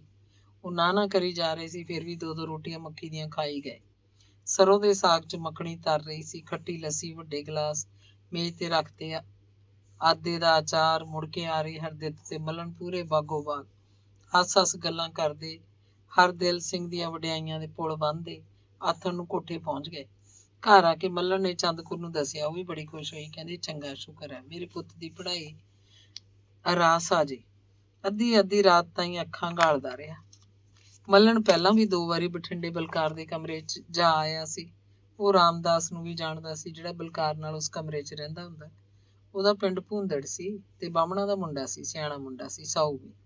ਦੂਜੇ ਦਿਨ ਤਾਂ ਨਹੀਂ, ਕੋਈ ਹੋਰ ਕੰਮ ਹੋਏਗਾ। ਤੀਜੇ ਦਿਨ ਸਵੇਰੇ ਪਹਿਲੀ ਬੱਸ ਲੈ ਕੇ ਮੱਲਣ ਬਠਿੰਡੇ ਨੂੰ ਚੱਲ ਪਿਆ, ਤਾਂ ਜੋ ਉੱਥੇ ਬਲਕਾਰ ਨੂੰ ਆਪਣੇ ਨਾਲ ਲੈ ਲਵੇ। ਫਿਰ ਉਹਨੂੰ ਰਾਮਪੁਰੇ ਲਿਜਾ ਕੇ ਹਰਦਿਲ ਸਿੰਘ ਦੀ ਕੋਠੀ ਛੱਡ ਆਏਗਾ। ਅੰਗ 19। ਮੱਲਣ ਬਠਿੰਡੇ ਪਹੁੰਚਿਆ। ਬੱਸ ਸਟੈਂਡ ਤੋਂ ਪੈਦਲ ਹੀ ਚੱਲ ਪਿਆ। ਕਿਲੇ ਦੇ ਵੱਡੇ ਵੱਡੇ ਤਖਤਿਆਂ ਵਾਲੇ ਦਰਵਾਜ਼ੇ ਮੂਹਰੇ ਖੜ ਕੇ ਉਹਨੇ ਨਿਰਖ ਜੀ ਕੀਤੀ। ਮੁੰਡਿਆਂ ਦਾ ਕਮਰਾ ਸੱਜੇ ਹੱਥ ਸੀ। ਗਲੀਆਂ ਵੱਲ ਝਾਕਦਾ ਕਰਦਾ ਉਹ ਸੱਜੇ ਨੂੰ ਹੋ ਲਿਆ। ਗਾਂਹ ਜਾ ਕੇ ਸਰਕਾਰੀ ਹਾਈ ਸਕੂਲ ਆਇਆ। ਕੋਈ ਮੁੰਡਾ ਜਾਂ 2 ਮੁੰਡੇ ਬਾਹਰ ਨਿਕਲ ਕੇ ਕਿਧਰੇ ਆ ਜਾ ਰਹੇ ਸੀ। ਇੱਕ ਮੁੰਡੇ ਤੋਂ ਉਹਨੇ ਪੁੱਛ ਲਿਆ, ਕਿਉਂ ਬੂਝਿਆ, ਇਹ ਸਕੂਲ ਹੈ? ਮੁੰਡਾ ਹੱਸ ਪਿਆ, ਕਹਿੰਦਾ ਹਾਂ ਬਾਬਾ। ਬਸ ਫਿਰ ਉਹਨੇ ਮੂੰਹ 'ਚ ਆਖਿਆ, ਸਕੂਲ ਨੇੜੇ ਹੀ ਹੈ ਤਾਂ ਉਹ ਕਮਰਾ। ਉਹ ਜੱਕਾਂ ਤੱਕਾਂ ਜਿਹੀਆਂ ਕਰ ਰਿਹਾ ਸੀ। ਕਮਰੇ ਦੇ ਤਾਂ ਉਹ ਸਾਹਮਣੇ ਹੀ ਖੜਾ ਸੀ। ਸਗੋਂ ਰਾਮਦਾਸ ਕਮਰੇ 'ਚ ਬੈਠਾ ਉਹਨੂੰ ਪਛਾਣ ਰਿਹਾ ਸੀ। ਸੋਚ ਰਿਹਾ ਹੋਏਗਾ ਕੋਈ ਹੋਰ ਹੀ ਨਾ ਹੋਵੇ। ਬਈ ਵਾਹ, ਕਹਿ ਕੇ ਮੱਲਣ ਨੇ ਕਮਰੇ ਅੰਦਰ ਪੈਰ ਧਰਿਆ। ਰਾਮਦਾਸ ਮੰਜੇ ਤੋਂ ਉੱਠ ਕੇ ਖੜਾ ਹੋ ਗਿਆ। ਬਾਪੂ ਜੀ ਕਹਿ ਕੇ ਸਤਿ ਸ੍ਰੀ ਅਕਾਲ ਬੁਲਾਈ। ਮੱਲਣ ਕਹਿੰਦਾ, ਝਾਕੀ ਜਾਂਦੇ ਆ, ਉਹ ਇਹ ਬੁਲਾਉਂਦਾ ਨਹੀਂ। ਮੈਂ ਵੀ ਸਿਆਣੀ ਜਾਂਦਾ ਸੀ। ਮੈਂ ਕਿਹਾ, ਢੇਕਾ ਸਿਆਣੀ ਜਾਣਦਾ, ਮੈਂ ਤਾਂ ਕਦੋਂ ਦਾ ਖੜਾ ਇੱਥੇ। ਮੱਲਣ ਖੁਸ਼ ਸੀ। ਫਿਰ ਉਹਨੇ ਪੁੱਛਿਆ, ਬਿੱਲੂ ਕਿੱਥੇ ਹੈ? ਬਲਕਾਰ ਤਾਂ ਹੁਣ ਇੱਥੇ ਰਹਿੰਦਾ ਨਹੀਂ ਬਾਪੂ ਜੀ, ਮੁੰਡੇ ਨੇ ਜਵਾਬ ਦਿੱਤਾ। ਮੱਲਣ ਦੰਗ ਹੋ ਕੇ ਬੋਲਿਆ, ਤਾਂ ਫਿਰ ਹੋਰ ਕਿੱਥੇ ਰਹਿੰਦਾ? ਕਦੇ ਕਦੇ ਆਉਂਦਾ ਹੁੰਦਾ, ਮੈਨੂੰ ਤਾਂ ਕਹਿੰਦਾ ਸੀ ਪਿੰਡ ਹੀ ਹੁੰਨਾ ਮੈਂ। ਹੁਣ ਕਦੋਂ ਆਇਆ ਸੀ? ਕਈ ਦਿਨ ਹੋ ਗਏ ਹੋਣਗੇ, 15-20 ਦਿਨ। ਰਾਮਦਾਸ ਨੇ ਸਟੋਵ ਪਕਾ ਲਿਆ। ਨਿੱਕੇ ਡੱਬਕੂ 'ਚ ਚਾਹ ਧਰ ਲਈ। ਕੀ ਕਰਦਾ? ਚਾਹ ਪੀ ਲਿਓ ਥੋੜੀ ਜਿਹੀ। ਨਹੀਂ ਸ਼ੇਰਾ, ਚਾਹ ਨੂੰ ਤਾਂ ਕੀ ਹੈ, ਜਾਣ ਦੇ। ਫਿਰ ਕਹਿਣ ਲੱਗਾ, ਤੂੰ ਐਂ ਕਰ, ਜਦੋਂ ਹੁਣ ਆਵੇ ਉਹਨੂੰ ਪਿੰਡ ਭੇਜੀ। ਕਹੀਂ ਤੇਰਾ ਬਾਪ ਆਇਆ ਸੀ, ਪਿੰਡ ਆਵੇ, ਜ਼ਰੂਰੀ ਕੰਮ ਹੈ। ਰਾਮਦਾਸ ਵੀ ਹੈਰਾਨ ਸੀ, ਤੇ ਫਿਰ ਬਲਕਾਰ ਰਹਿੰਦਾ ਕਿੱਥੇ ਹੈ? ਚਾਹ ਪੀ ਰਿਹਾ ਮੱਲਣ ਸੋਚਾਂ 'ਚ ਪੈ ਗਿਆ, ਕਿਤੇ ਉਹਦਾ ਸ਼ੱਕ ਪੱਕਾ ਨਾ ਹੋ ਜਾਏ। ਮੁੰਡੇ ਨੂੰ ਚੁੱਪ ਬੈਠਾ ਦੇਖ ਕੇ ਉਹਨੇ ਮਨ 'ਚ ਰੌਂ ਬਦਲਿਆ। ਤੂੰ ਭਾਈ ਰਾਮਦਾਸ ਹੁਣ ਕੌਥੀ 'ਚ ਹੈ? 14ਵੀਂ ਦਾ ਆਖਰੀ ਸਾਲ ਹੈ ਬਾਪੂ ਜੀ। ਤੇ ਤੁਸੀਂ ਮੇਰੀ ਜਾਨ 'ਚ ਇਕੱਠੇ ਨਹੀਂ ਸੀ ਹੁੰਦੇ? ਬਿੱਲੂ ਤਾਂ ਪਹਿਲਾਂ ਕਰ ਗਿਆ ਪਾਸ। ਤੂੰ ਭਾਈ ਫਿਰ? ਮੈਂ ਰਹਿ ਗਿਆ ਸੀ ਬਾਪੂ ਜੀ, ਬਸ ਐਤਕੀ ਕੱਢ ਦੂੰ। ਪੜ੍ਹਿਆ ਕਰ ਪੁੱਤ, ਜੀ ਲਾ ਕੇ। ਚੰਗਾ, ਮੈਂ ਤਾਂ ਚੱਲਦਾ। ਉਸੇ ਨੂੰ ਮਿਲਣ ਆਇਆ ਸੀ ਮੈਂ ਤਾਂ। ਬੱਸ ਸਟੈਂਡ ਨੂੰ ਹੌਲੀ ਹੌਲੀ ਵਾਪਸ ਮੁੜਿਆ ਜਾ ਰਿਹਾ। ਮੱਲਣ ਬੇਹੱਦ ਹੈਰਾਨ ਪਰੇਸ਼ਾਨ ਸੀ ਕਿ ਬਲਕਾਰ ਬਠਿੰਡੇ ਨਹੀਂ ਤਾਂ ਹੋਰ ਕਿੱਥੇ ਹੈ। ਉਧਰ ਕਮਰੇ 'ਚ ਬੈਠਾ ਰਾਮਦਾਸ ਹੈਰਾਨ ਸੀ ਕਿ ਬਲਕਾਰ ਆਪਣੇ ਪਿੰਡ ਨਹੀਂ ਤਾਂ ਹੋਰ ਕਿੱਥੇ ਰਹਿੰਦਾ।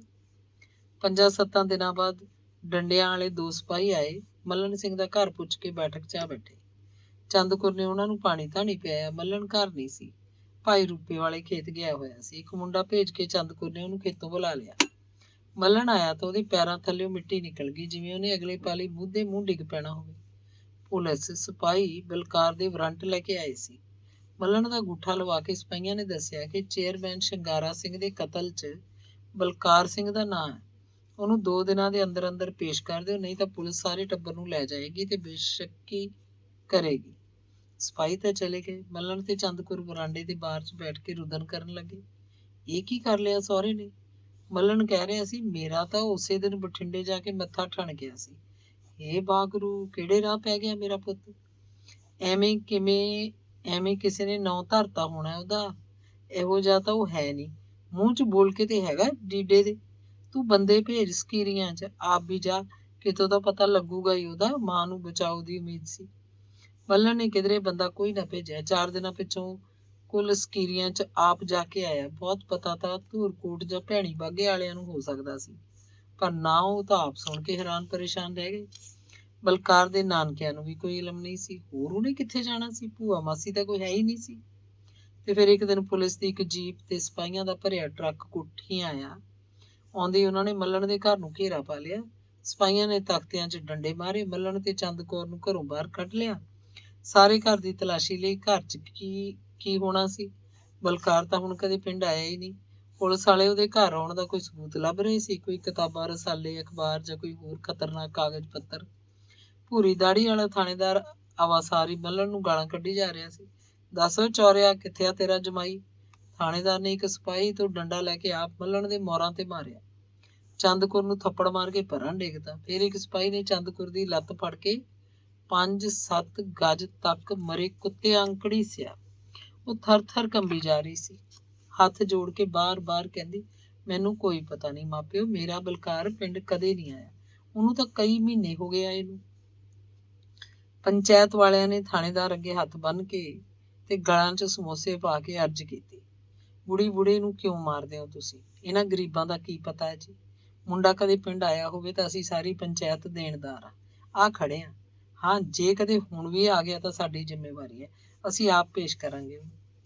ਪੰਚਾਇਤ ਸਾਹਮਣੇ ਪੁਲਿਸ ਵਾਲਿਆਂ ਨੇ ਬੁੜੀ ਨੂੰ ਫੇਰ ਮਾਰਿਆ, ਕੁੱਟਿਆ ਤਾਂ ਨਾ, ਪਰ ਉਹਨਾਂ ਨੂੰ ਆਪਣੇ ਨਾਲ ਲੈ ਗਏ। ਫੂਲ ਉਹਨਾਂ ਨੂੰ 3 ਰਾਤਾਂ ਥਾਣੇ 'ਚ ਰੱਖਿਆ। ਮੱਲਣ ਨੂੰ ਨੰਗਾ ਕਰਕੇ ਛਿੱਤਰਾਂ ਨਾਲ ਕੁੱਟਦੇ। ਲੇਡੀ ਪੁਲਿਸ ਚੰਦ ਕੌਰ ਦੇ ਮੂੰਹ ਤੇ ਥੱਪੜ ਮਾਰਦੀ, ਪਰ ਉਹ ਕੀ ਦੱਸਦੇ, ਉਹਨਾਂ ਨੂੰ ਤਾਂ ਬਲਕਾਰ ਦਾ ਕੋਈ ਪਤਾ ਹੀ ਨਹੀਂ ਸੀ।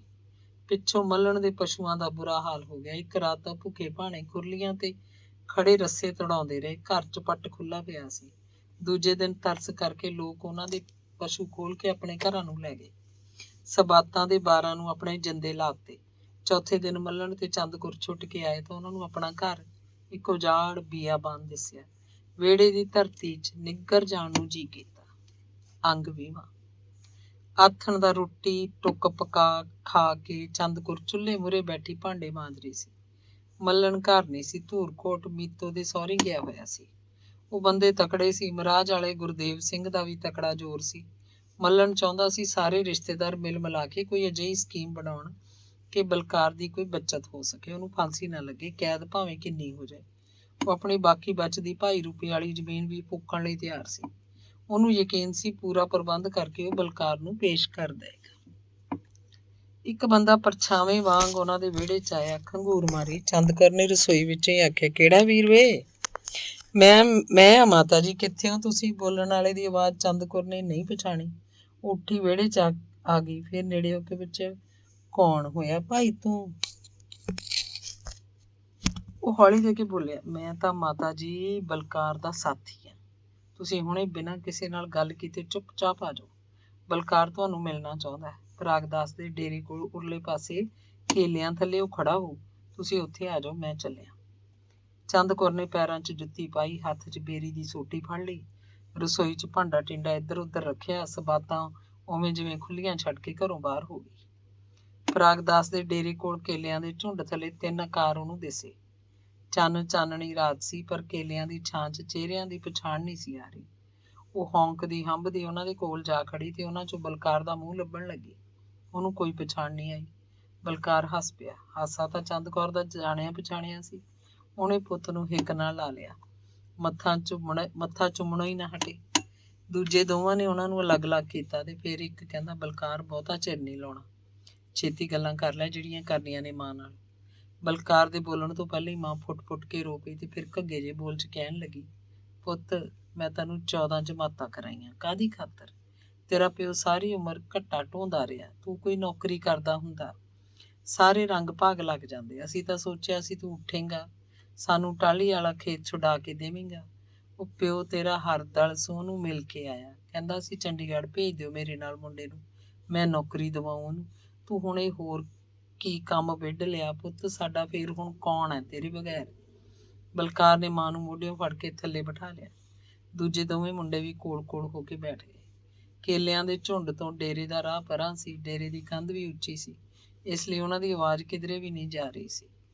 ਬਲਕਾਰ ਨੇ ਮਾਂ ਦਾ ਹੱਥ ਆਪਣੇ ਦੋਵਾਂ ਹੱਥਾਂ 'ਚ ਫੜ ਲਿਆ। ਕਹਿਣ ਲੱਗਾ, ਮਾਂ ਅਸੀਂ ਗੁਰੂ ਗੋਬਿੰਦ ਸਿੰਘ ਦੇ ਰਾਹ ਪਏ ਹੋਏ ਹਾਂ।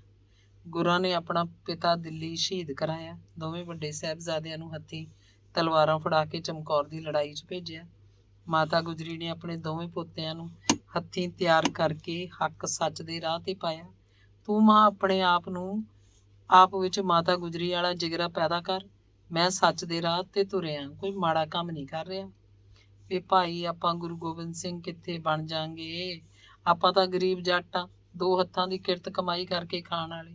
ਨਹੀਂ ਮਾਂ, ਆਪਾਂ ਗੁਰੂ ਦੇ ਰਾਹ ਤੇ ਤਾਂ ਚੱਲ ਸਕਦੇ ਹਾਂ। ਅਸੀਂ ਜ਼ੁਲਮ ਵਿਰੁੱਧ ਲੜਨਾ। ਇਹ ਕਾਂਗਰਸ ਦੀ ਭਾਰਤ ਸਰਕਾਰ ਤੇ ਜਗੀਰਦਾਰ ਅਕਾਲੀਆਂ ਦੀ ਪੰਜਾਬ ਸਰਕਾਰ ਨਰੰਗੇ ਤੋਂ ਵੀ ਅੱਗੇ ਲੰਘੀ ਹੋਈ ਆ। ਵੱਡੇ ਸਰਮਾਏਦਾਰਾਂ ਦਾ ਰਾਜ ਹੈ ਦੇਸ਼ 'ਚ। ਜਿੰਨਾ ਚਿਰ ਅਸੀਂ ਇਹਨਾਂ ਦਾ ਖੂਨ ਨਹੀਂ ਪੀ ਲੈਂਦੇ, ਸਾਨੂੰ ਆਰਾਮ ਕਿੱਥੇ? ਪੰਜਾਬ ਦਾ ਕਿਸਾਨ ਇਸ ਸਭ ਊਚ ਨੀਚ ਮਿਲੀਆਂ ਮੇਟ ਹੋਏ ਤੋਂ ਸੁਖੀ ਹੋਊ। ਨਾ ਤੂੰ ਭੋਰਾ ਸੰਸਾ ਨਾ ਕਰ। ਪੰਜਾਬ ਦੇ ਸਾਰੇ ਨੌਜਵਾਨ ਤੇਰੇ ਪੁੱਤ ਹੈ।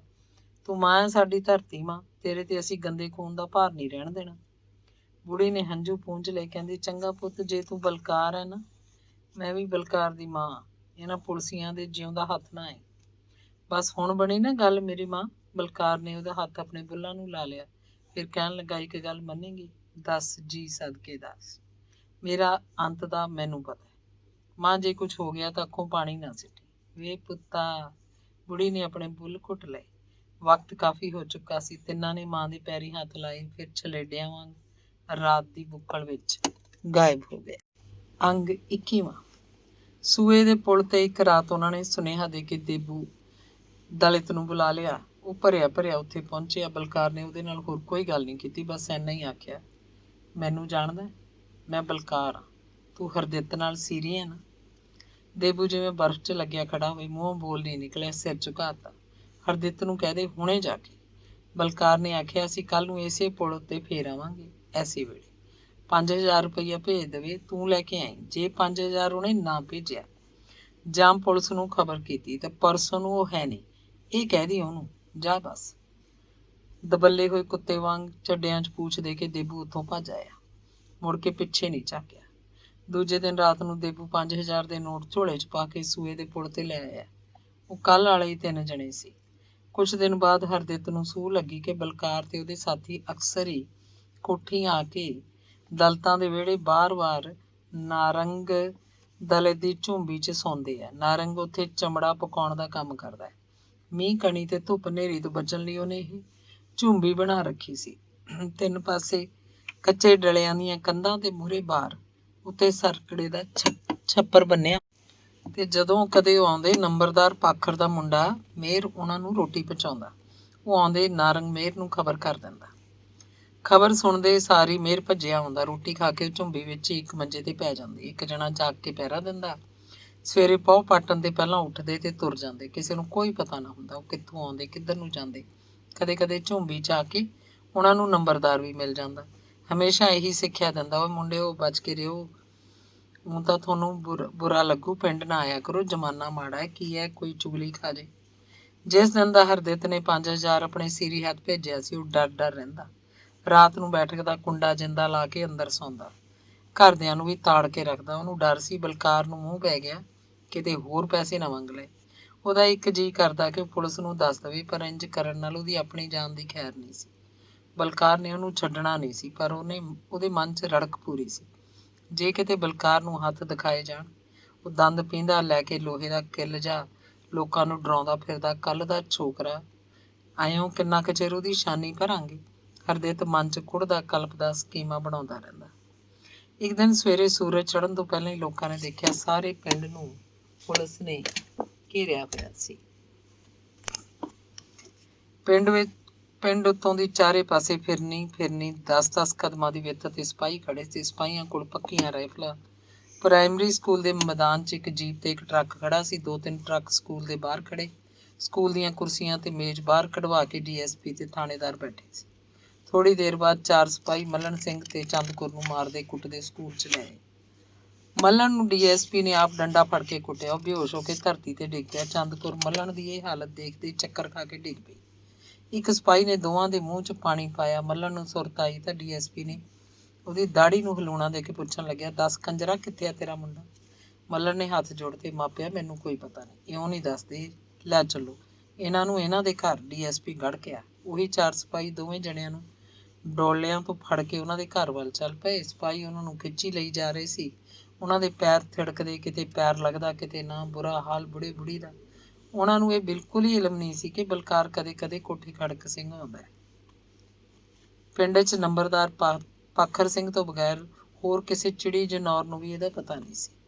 ਮਗਰ DSP, ਦੋਵੇਂ ਥਾਣੇਦਾਰ, 5-5 ਹੋਰ ਸਿਪਾਹੀ। DSP ਨੇ ਸਿਪਾਹੀਆਂ ਨੂੰ ਹੁਕਮ ਦਿੱਤਾ, ਉਹ ਮੱਲਣ ਦਾ ਘਰ ਢਾਹ ਦੇਣ।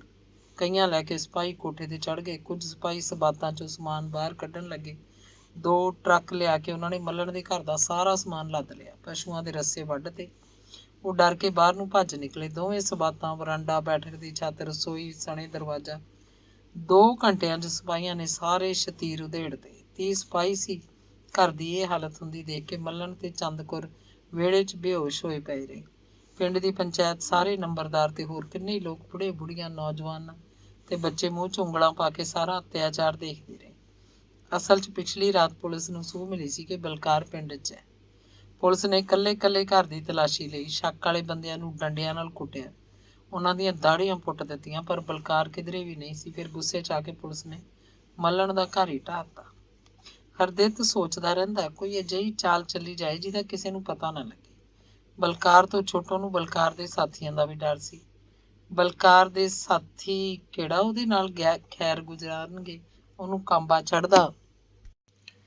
ਇੱਕ ਦਿਨ ਸੁੱਤੇ ਹੀ ਨੰਬਰਦਾਰ ਪਾਖਰ ਸਿੰਘ ਉਹਨੂੰ ਸੱਥ 'ਚ ਬੈਠਾ ਮਿਲ ਗਿਆ। ਚੌਕੜੀ ਦੇ ਸਹਾਰੇ ਬੰਦੂਕ ਖੜੀ ਕਰਕੇ ਆਪਣਾ ਸਾਫਾ ਢਾਹ ਕੇ ਦੁਬਾਰਾ ਬੰਨ ਰਿਹਾ ਸੀ। ਸਾਫੇ ਦੇ ਵੱਲ ਕੱਢਦਾ, ਫਿਰ ਚਿਣ ਕੇ ਲੜ ਨੂੰ ਚਾੜਦਾ। ਦੋਵੇਂ ਖਾਸਾ ਚਿਰ ਇੱਧਰ ਉੱਧਰ ਦੀਆਂ ਗੱਲਾਂ ਕਰਦੇ ਰਹੇ। ਦਿਨ ਦਾ ਛਪਾ ਸੀ। ਹਰਦਿੱਤ ਉਹਨੂੰ ਆਪਣੇ ਅੰਦਰਲੇ ਘਰ ਬੈਠਕ 'ਚ ਲੈ ਗਿਆ। ਘਰ ਦੀ ਕੱਢੀ ਦਾਰੂ ਦੀ ਪੌਣੀ ਕੁ ਬੋਤਲ ਅਲਮਾਰੀ 'ਚ ਪਹਿਲਾਂ ਹੀ ਪਈ ਸੀ। ਕੁਝ ਦਿਨ ਪਹਿਲਾਂ ਕੋਈ ਜਣਾ ਹਰਦਿੱਤ ਨੂੰ ਇਹ ਬੋਤਲ ਦੇ ਗਿਆ ਸੀ। ਹਰਦਿੱਤ ਨੇ ਇਹਦੇ 'ਚ ਛੋਟੇ 2 ਪੈਗ ਪੀ ਲਏ। 2 ਪੈਗਾਂ ਨਾਲ ਹੀ ਜਿਵੇਂ ਇਹਦੀ ਨਿਸ਼ਾ ਹੋ ਗਈ।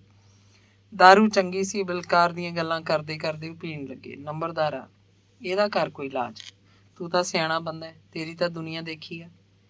ਤਰਾਰੇ ਜੇ 'ਚ ਆ ਕੇ ਨੰਬਰਦਾਰ ਨੇ ਫੜ ਮਾਰੀ। ਇਲਾਜ ਨੂੰ ਕੀ ਹੈ, ਤੜਕੇ ਨੂੰ ਫੜਾ ਦਿੰਨੇ ਆ, ਜੇ ਕਹੀਂ ਅੱਜ ਇੱਥੇ ਹੀ ਹੈ, ਪਿਛਲੇ ਪਹਿਰ ਦੀ ਪੀ ਜਾਂਦੇ ਆ ਨਾਰੰਗ ਦੀ ਝੁੰਬੀ 'ਚ 3 ਜਣੇ ਆ। ਕਰ ਫਿਰ ਹਿੰਮਤ ਨੰਬਰਦਾਰਾ, ਇਹ ਤਾਂ ਤੂੰ ਹੀ ਕਰ ਸਕਦਾ। ਨਾਲੇ 5000 ਮਿਲੂ ਸਰਕਾਰ ਦੇ ਘਰੋਂ। ਇਹ 3 ਬੰਦੇ ਉਹੀ ਹੋਣਗੇ ਜਿਨ੍ਹਾਂ ਨੇ ਚੇਅਰਮੈਨ ਮਾਰਿਆ ਸੀ। 5 ਕਿਉਂ 15000 ਮਿਲੂ ਸਮਝ। ਹਰਦਿੱਤ ਨੇ ਬੁੜੇ ਦੀਆਂ ਅੱਖਾਂ 'ਚ ਚਮਕ ਲਿਆਤੀ। ਨੰਬਰਦਾਰ ਨੇ ਸਾਰੀ ਉਮਰ ਬਗਾਨੇ ਲਾਲਚ ਤੇ ਲੰਘਾਈ ਸੀ, ਉਹ ਮੰਨ ਗਿਆ। ਨੰਬਰਦਾਰ ਨੂੰ ਇੱਕ ਪੈਗ ਹੋਰ ਪਾ ਕੇ ਹਰਦਿੱਤ ਕਹਿੰਦਾ, ਨੰਬਰਦਾਰਾ ਤੂੰ ਇੱਥੇ ਹੀ ਬੈਠ, ਮੈਂ ਆਉਣਾ ਬਸ, 10 ਮਿੰਟ ਤੋਂ ਵੱਧ ਨਹੀਂ ਲਾਉਣਾ। ਓਏ ਹੋਰ ਨਾ ਲਿਆਈ ਹਰਦਿੱਤ, ਬਹੁਤ ਹੈ ਹੁਣ, ਦਾਰੂ ਤਾਂ ਅੱਗ ਵਰਗੀ ਕੱਢੀ ਆ ਕਿਸੇ ਨੇ, ਪੁੱਤ ਮੇਰੇ ਨੇ। ਹਰਦਿੱਤ ਹਵਾ ਦੀ ਤੇਜ਼ੀ ਨਾਲ ਬਾਹਰਲੇ ਘਰ ਗਿਆ। ਹਵਾ ਦੀ ਤੇਜ਼ੀ ਨਾਲ ਵਾਪਸ ਮੁੜ ਆਇਆ। ਉਹਦੇ ਕੋਲ 2000 ਦੇ 20 ਨੋਟ ਤੇ ਸ਼ਰਾਬ ਦਾ ਅਧੀਆ। ਆਉਂਦਿਆਂ ਹੀ ਉਹਨੇ ਨੰਬਰਦਾਰ ਨੂੰ ਬੈਠਾ ਕੀਤਾ। ਉਹਦੀਆਂ ਅੱਖਾਂ ਸਾਹਮਣੇ ਨੋਟ ਖੜਕਾਏ। ਨਵੇਂ ਨੋਟ ਸੀ। ਨੰਬਰਦਾਰ ਨੇ ਅੱਖਾਂ ਟੱਡ ਲਈਆਂ। ਫਿਰ ਹਰਦਿੱਤ ਨੇ ਉਹਨੂੰ ਸੁਣਾ ਕੇ 20 ਨੋਟ ਗਿਣੇ, ਉਹਦੀ ਜੇਬ 'ਚ ਪਾ ਦਿੱਤੇ। ਕਹਿੰਦਾ, ਇਹ ਤੇਰੀ ਪੇਸ਼ਗੀ ਹੈ, ਹੋਰ ਵੀ ਦਿਓ। 15000 ਸਰਕਾਰ ਦਿਓ, ਮਾਣ ਤਾਣ ਵੀ ਹੋਊ ਤੇਰਾ। ਮੁੱਖ ਮੰਤਰੀ ਆਪ ਤੇਰੇ ਘਰ ਆਊ। ਆਹ ਅਧੀਆ ਵੀ ਫੜ। ਮੈਨੂੰ ਪਤਾ ਤੇਰਾ ਘਰ ਪੂਰਾ ਨਹੀਂ ਹੋਇਆ ਹੋਣਾ ਜੀ। ਆਪਾਂ ਹੁਣੇ ਟਰੈਕਟਰ ਸਟਾਰਟ ਕਰਦੇ ਹਾਂ। ਦਿਆਲਪੁਰਾ ਆ ਖੜਾ, ਕੀ ਲੱਗਦਾ? ਬਸ ਤੜਕੇ ਨੂੰ ਪਤਾ ਹੀ ਨਾ ਲੱਗੇ। ਹਰਦਿੱਤ ਨੇ ਨੰਬਰਦਾਰ ਨੂੰ ਪੱਕਾ ਕਰ ਲਿਆ। ਟਰੈਕਟਰ ਉੱਤੇ ਬਿਠਾ ਕੇ ਹਰਦਿੱਤ ਨੰਬਰਦਾਰ ਨੂੰ ਦਿਆਲਪੁਰੇ ਲੈ ਗਿਆ। ਥਾਣੇ ਤੋਂ ਉਰੇ ਦੂਰ ਹੀ ਉਹਨੂੰ ਉਤਾਰਤਾ। ਆਖਿਆ, ਤੂੰ ਜਾ, ਆਪਦੀ ਕਰ ਕਾਰਵਾਈ। ਰਾਤ ਹੁਣ ਥਾਣੇ ਹੀ ਰਹੀ। ਮੇਰਾ ਨਾਂ ਨਹੀਂ ਲੈਣਾ, ਨਾ ਪੁਲਿਸ ਕੋਲ ਨਾ ਕਿਸੇ ਹੋਰ ਕੋਲ।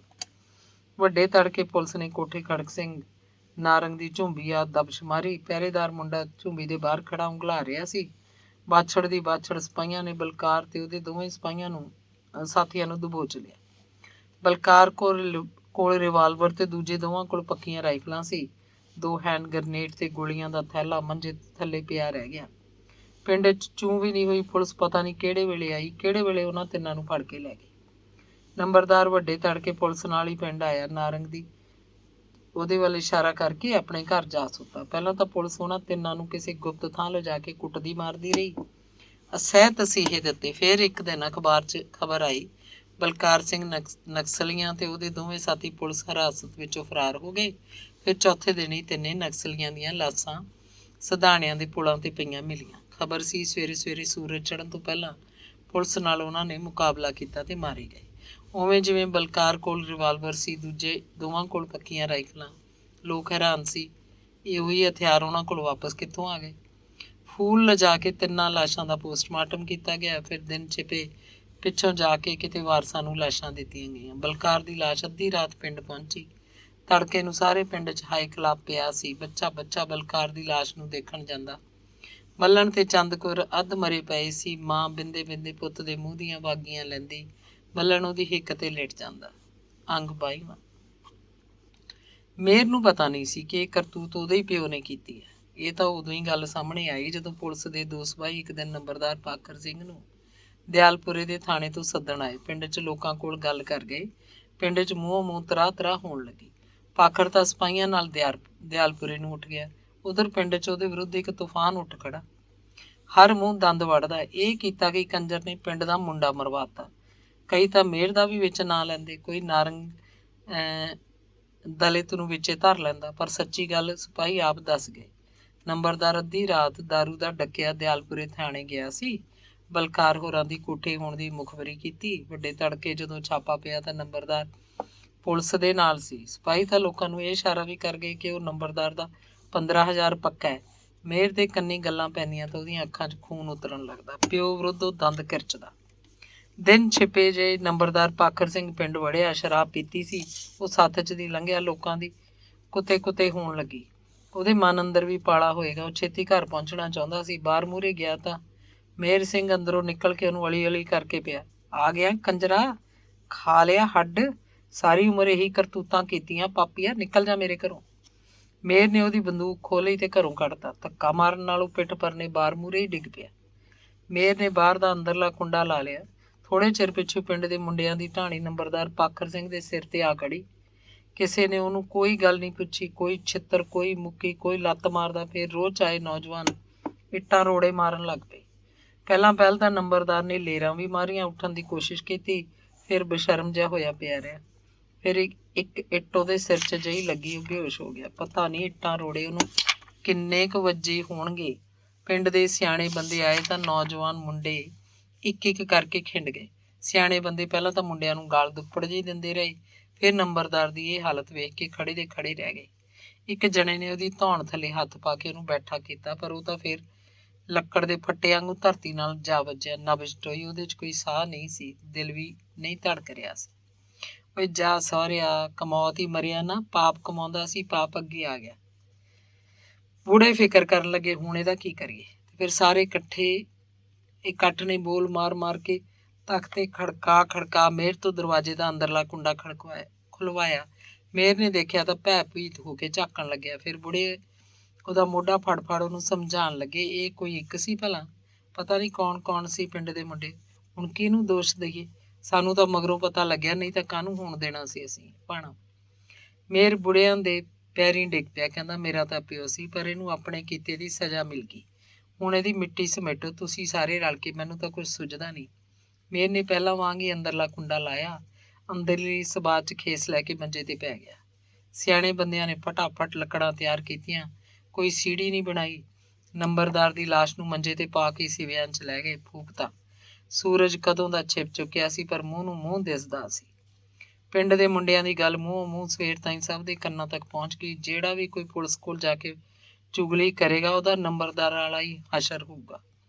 ਨੰਬਰਦਾਰ ਪਾਖਰ ਸਿੰਘ ਇਹ ਭੇਤ ਲੈ ਕੇ ਮਰ ਗਿਆ ਕਿ ਬਲਕਾਰ ਨੂੰ ਫੜਾਉਣ ਦੀ ਸਕੀਮ ਉਹਨੂੰ ਹਰਦਿੱਤ ਨੇ ਬਣਾ ਕੇ ਦਿੱਤੀ ਸੀ। ਇਹ ਵੀ ਕਿਸੇ ਨੂੰ ਕੀ ਪਤਾ ਸੀ ਕਿ ਹਰਦਿੱਤ ਨੇ ਨੰਬਰਦਾਰ ਨੂੰ 2,000 ਰੁਪਇਆ ਦੇ ਕੇ ਉਕਸਾਇਆ ਸੀ। ਨੰਬਰਦਾਰ ਦੀ ਮੌਤ ਬਾਅਦ 10 ਕੁ ਦਿਨਾਂ ਤੱਕ ਹਰਦਿੱਤ ਚੁੱਪ ਰਿਹਾ। ਸੱਥ 'ਚ ਬੈਠ ਕੇ ਲੋਕ ਬਲਕਾਰ ਦੀਆਂ ਗੱਲਾਂ ਕਰਦੇ। ਫਿਰ ਨੰਬਰਦਾਰ ਪਾਖਰ ਸਿੰਘ ਦੀ ਕਾਲੀ ਕਰਤੂਤ ਨੂੰ ਗਾਲਾਂ ਕੱਢਦੇ। ਹਰਦਿੱਤ ਜਾਣ ਬੁੱਝ ਕੇ ਸੱਥ 'ਚ ਬੈਠਦਾ। ਫਿਰ ਤਾਂ ਹਰਦਿੱਤ ਵੀ ਨੰਬਰਦਾਰ ਨੂੰ ਬੁਰਾ ਆਖਣ ਲੱਗਿਆ। ਕੋਈ ਜਣਾ ਬਲਕਾਰ ਨੂੰ ਆਖਦਾ, ਅਸਲੀ ਮਾਂ ਦਾ ਪੁੱਤ ਸੀ, ਇੱਕ ਵਾਰੀ ਤਾਂ ਪੈੜਾਂ ਕਰ ਗਿਆ। ਦਲੇਰ ਪੂਰਾ ਸੀ, ਸ਼ੇਰ ਦਾ ਬੱਚਾ, ਰਹਿੰਦੀ ਦੁਨੀਆ ਤਾਈਂ ਨਾਂ ਰਹੂ ਜਵਾਨ ਦਾ। ਚੇਅਰਮੈਨ ਗੱਦਾਰ ਨੂੰ ਮਾਰ ਕੇ ਲੈ ਲਿਆ ਨਾ ਬਦਲਾ। 40 ਸਾਲਾਂ ਪਿੱਛੋਂ ਹਰਦਿੱਤ ਹੁੰਗਾਰਾ ਭਰਦਾ, ਸਗੋਂ ਉਹਦੇ ਮੂੰਹੋਂ ਨਿਕਲਦਾ, ਇਹੋ ਜਿਹੇ ਮੁੰਡੇ ਕਿਤੇ ਘਰ ਘਰ ਜੰਮਦੇ ਨੇ। ਜੂਨ ਜੁਲਾਈ ਦਾ ਮਹੀਨਾ ਸੀ, ਬਰਸਾਤ ਦਾ ਪਹਿਲਾਂ ਮੀਂਹ ਪੈ ਚੁੱਕਿਆ ਸੀ। ਘਰਾਂ 'ਚ ਪੂੜੇ ਪੱਕਦੇ, ਖੀਰਾਂ ਰਿੱਝਦੀਆਂ। ਝੰਡਾ ਬੁੜਾ ਆਖਰ ਦੇ ਗੁਲਗੁਲੇ ਬਹੁਤੇ ਖਾ ਕੇ ਪਾਰ ਬੋਲ ਗਿਆ। ਉਹਨੂੰ ਹੈਜਾ ਹੋ ਗਿਆ ਸੀ। ਝੰਡਾ ਸਿੰਘ ਦੇ ਭੋਗ ਵਾਲੇ ਦਿਨ ਉਹਨਾਂ ਦੇ ਬਾਹਰਲੇ ਘਰ ਮੇਲੇ ਵਰਗਾ ਇਕੱਠ ਸੀ। ਗਰੀਬ ਗੁਰਬੇ ਵਾਸਤੇ ਮਿੱਠੇ ਚੌਲਾਂ ਦੇ ਕੜਾਹੇ ਕੱਢੇ ਗਏ। ਲੱਡੂ ਪੱਕੇ, ਕੜਾਹ ਮੰਡੇ, ਛੋਲੇ, ਮੂੰਗੀ ਦੀ ਦਾਲ, ਜੰਗੀਰਾ, ਨਾਈ ਤੇ ਉਹਦੇ ਘਰ ਵਾਲੀ ਸੀਤੋ ਭਾਂਡੇ ਟਿੰਡੇ ਦਾ ਸਾਰਾ ਕੰਮ ਘਿਉਂਟ ਰਹੇ ਸੀ। ਉਸ ਦਿਨ ਜੰਗੀਰੇ ਦੀ ਘਰ ਵਾਲੀ ਸਰੀਕੇ 'ਚ 2 ਮੁਟਿਆਰ ਕੁੜੀਆਂ ਨੂੰ ਵੀ ਨਾਲ ਲੈ ਆਈ ਸੀ। ਨਾਜਰ ਤੇ ਹਰਨਾਮੀ ਵੀ ਆਏ। ਹਰਨਾਮੀ ਸਿਆਣੀਆਂ ਬੁੜੀਆਂ ਵਿੱਚ ਬੈਠੀ ਦਾਨੀਆਂ ਗੱਲਾਂ ਮਾਰ ਰਹੀ ਸੀ। ਤੀਰਥ ਅੱਡ ਅੱਡ ਟੋਲੀਆਂ 'ਚ ਬੈਠੇ ਸਭ ਲੋਕਾਂ ਨੂੰ ਪੁੱਛ ਰਿਹਾ ਸੀ, ਚਾਹ ਛਕ ਲਈ ਭਾਈ? ਗੋਦੀ ਸ਼ਮਿਆਨੇ ਥੱਲੇ ਬੈਠੇ ਬੰਦਿਆਂ 'ਚ ਘਿਰਿਆ ਗੀਤਾ ਦੇ ਗਰੁੜ ਪੁਰਾਣ ਦਾ ਉਪਦੇਸ਼ ਸੁਣਾਉਂਦਾ ਲਾਲ ਪਰਨੇ ਨਾਲ ਹਵਾ ਚੱਲਦਾ ਜਾਂਦਾ। ਬੈਠਕ 'ਚ ਹਰਦਿਲ ਸਿੰਘ ਆਇਆ ਬੈਠਾ ਸੀ। ਮਿਲਖਾ ਸਿੰਘ ਸਰਪੰਚ ਉਹਦੇ ਕੋਲ ਬੈਠਾ, ਉਹਨੂੰ ਪੱਖਾ ਝੱਲੀ ਜਾ ਰਿਹਾ ਸੀ। ਉਦਣ ਬਿਜਲੀ ਨਹੀਂ ਸੀ, ਗਰਮੀ ਦਾ ਵੱਟ ਬਹੁਤ ਸੀ। ਇੱਧਰ ਉੱਧਰ ਲੋਕ ਅਕਲ ਕਾਣ ਹੋਏ ਬੈਠੇ ਸੀ। ਘੜਿਆਲ ਵਾਲੇ ਸਾਰੇ ਪਿੰਡ 'ਚ ਫੇਰ ਆਇਆ। ਲਾਊਡ ਸਪੀਕਰ ਉੱਤੇ ਕਈ ਵਾਰ ਐਲਾਨ ਕੀਤਾ। ਸੰਤ ਪ੍ਰਾਗਦਾਸ ਦਾ ਸਰੀਰ ਢਲ ਗਿਆ ਸੀ, ਪਰ ਉਹ ਅਖੰਡ ਪਾਠਾਂ ਦੇ ਆਰੰਭ ਵੇਲੇ ਅੱਧਾ ਪੌਣਾ ਘੰਟਾ ਆ ਕੇ ਬੈਠਦਾ। ਮੱਲਣ ਆਇਆ ਜ਼ਰੂਰ, ਪਰ ਰੁਪਈਆ ਮੱਥਾ ਟੇਕ ਕੇ ਉਹਨੀ ਪੈਰੀ ਮੁੜ ਗਿਆ। ਚੰਦ ਕੌਰ ਬੁੜੀਆਂ 'ਚ ਚੁੱਪ-ਚਾਪ ਬੈਠੀ ਸੀ। ਮੇਰ ਬਿਲਕੁਲ ਹੀ ਨਹੀਂ ਆਇਆ। ਘਰੋਂ ਬਾਹਰ ਜਾਣ ਦੀ ਉਹ ਨਮੋਸ਼ੀ ਮੰਨਦਾ ਸੀ।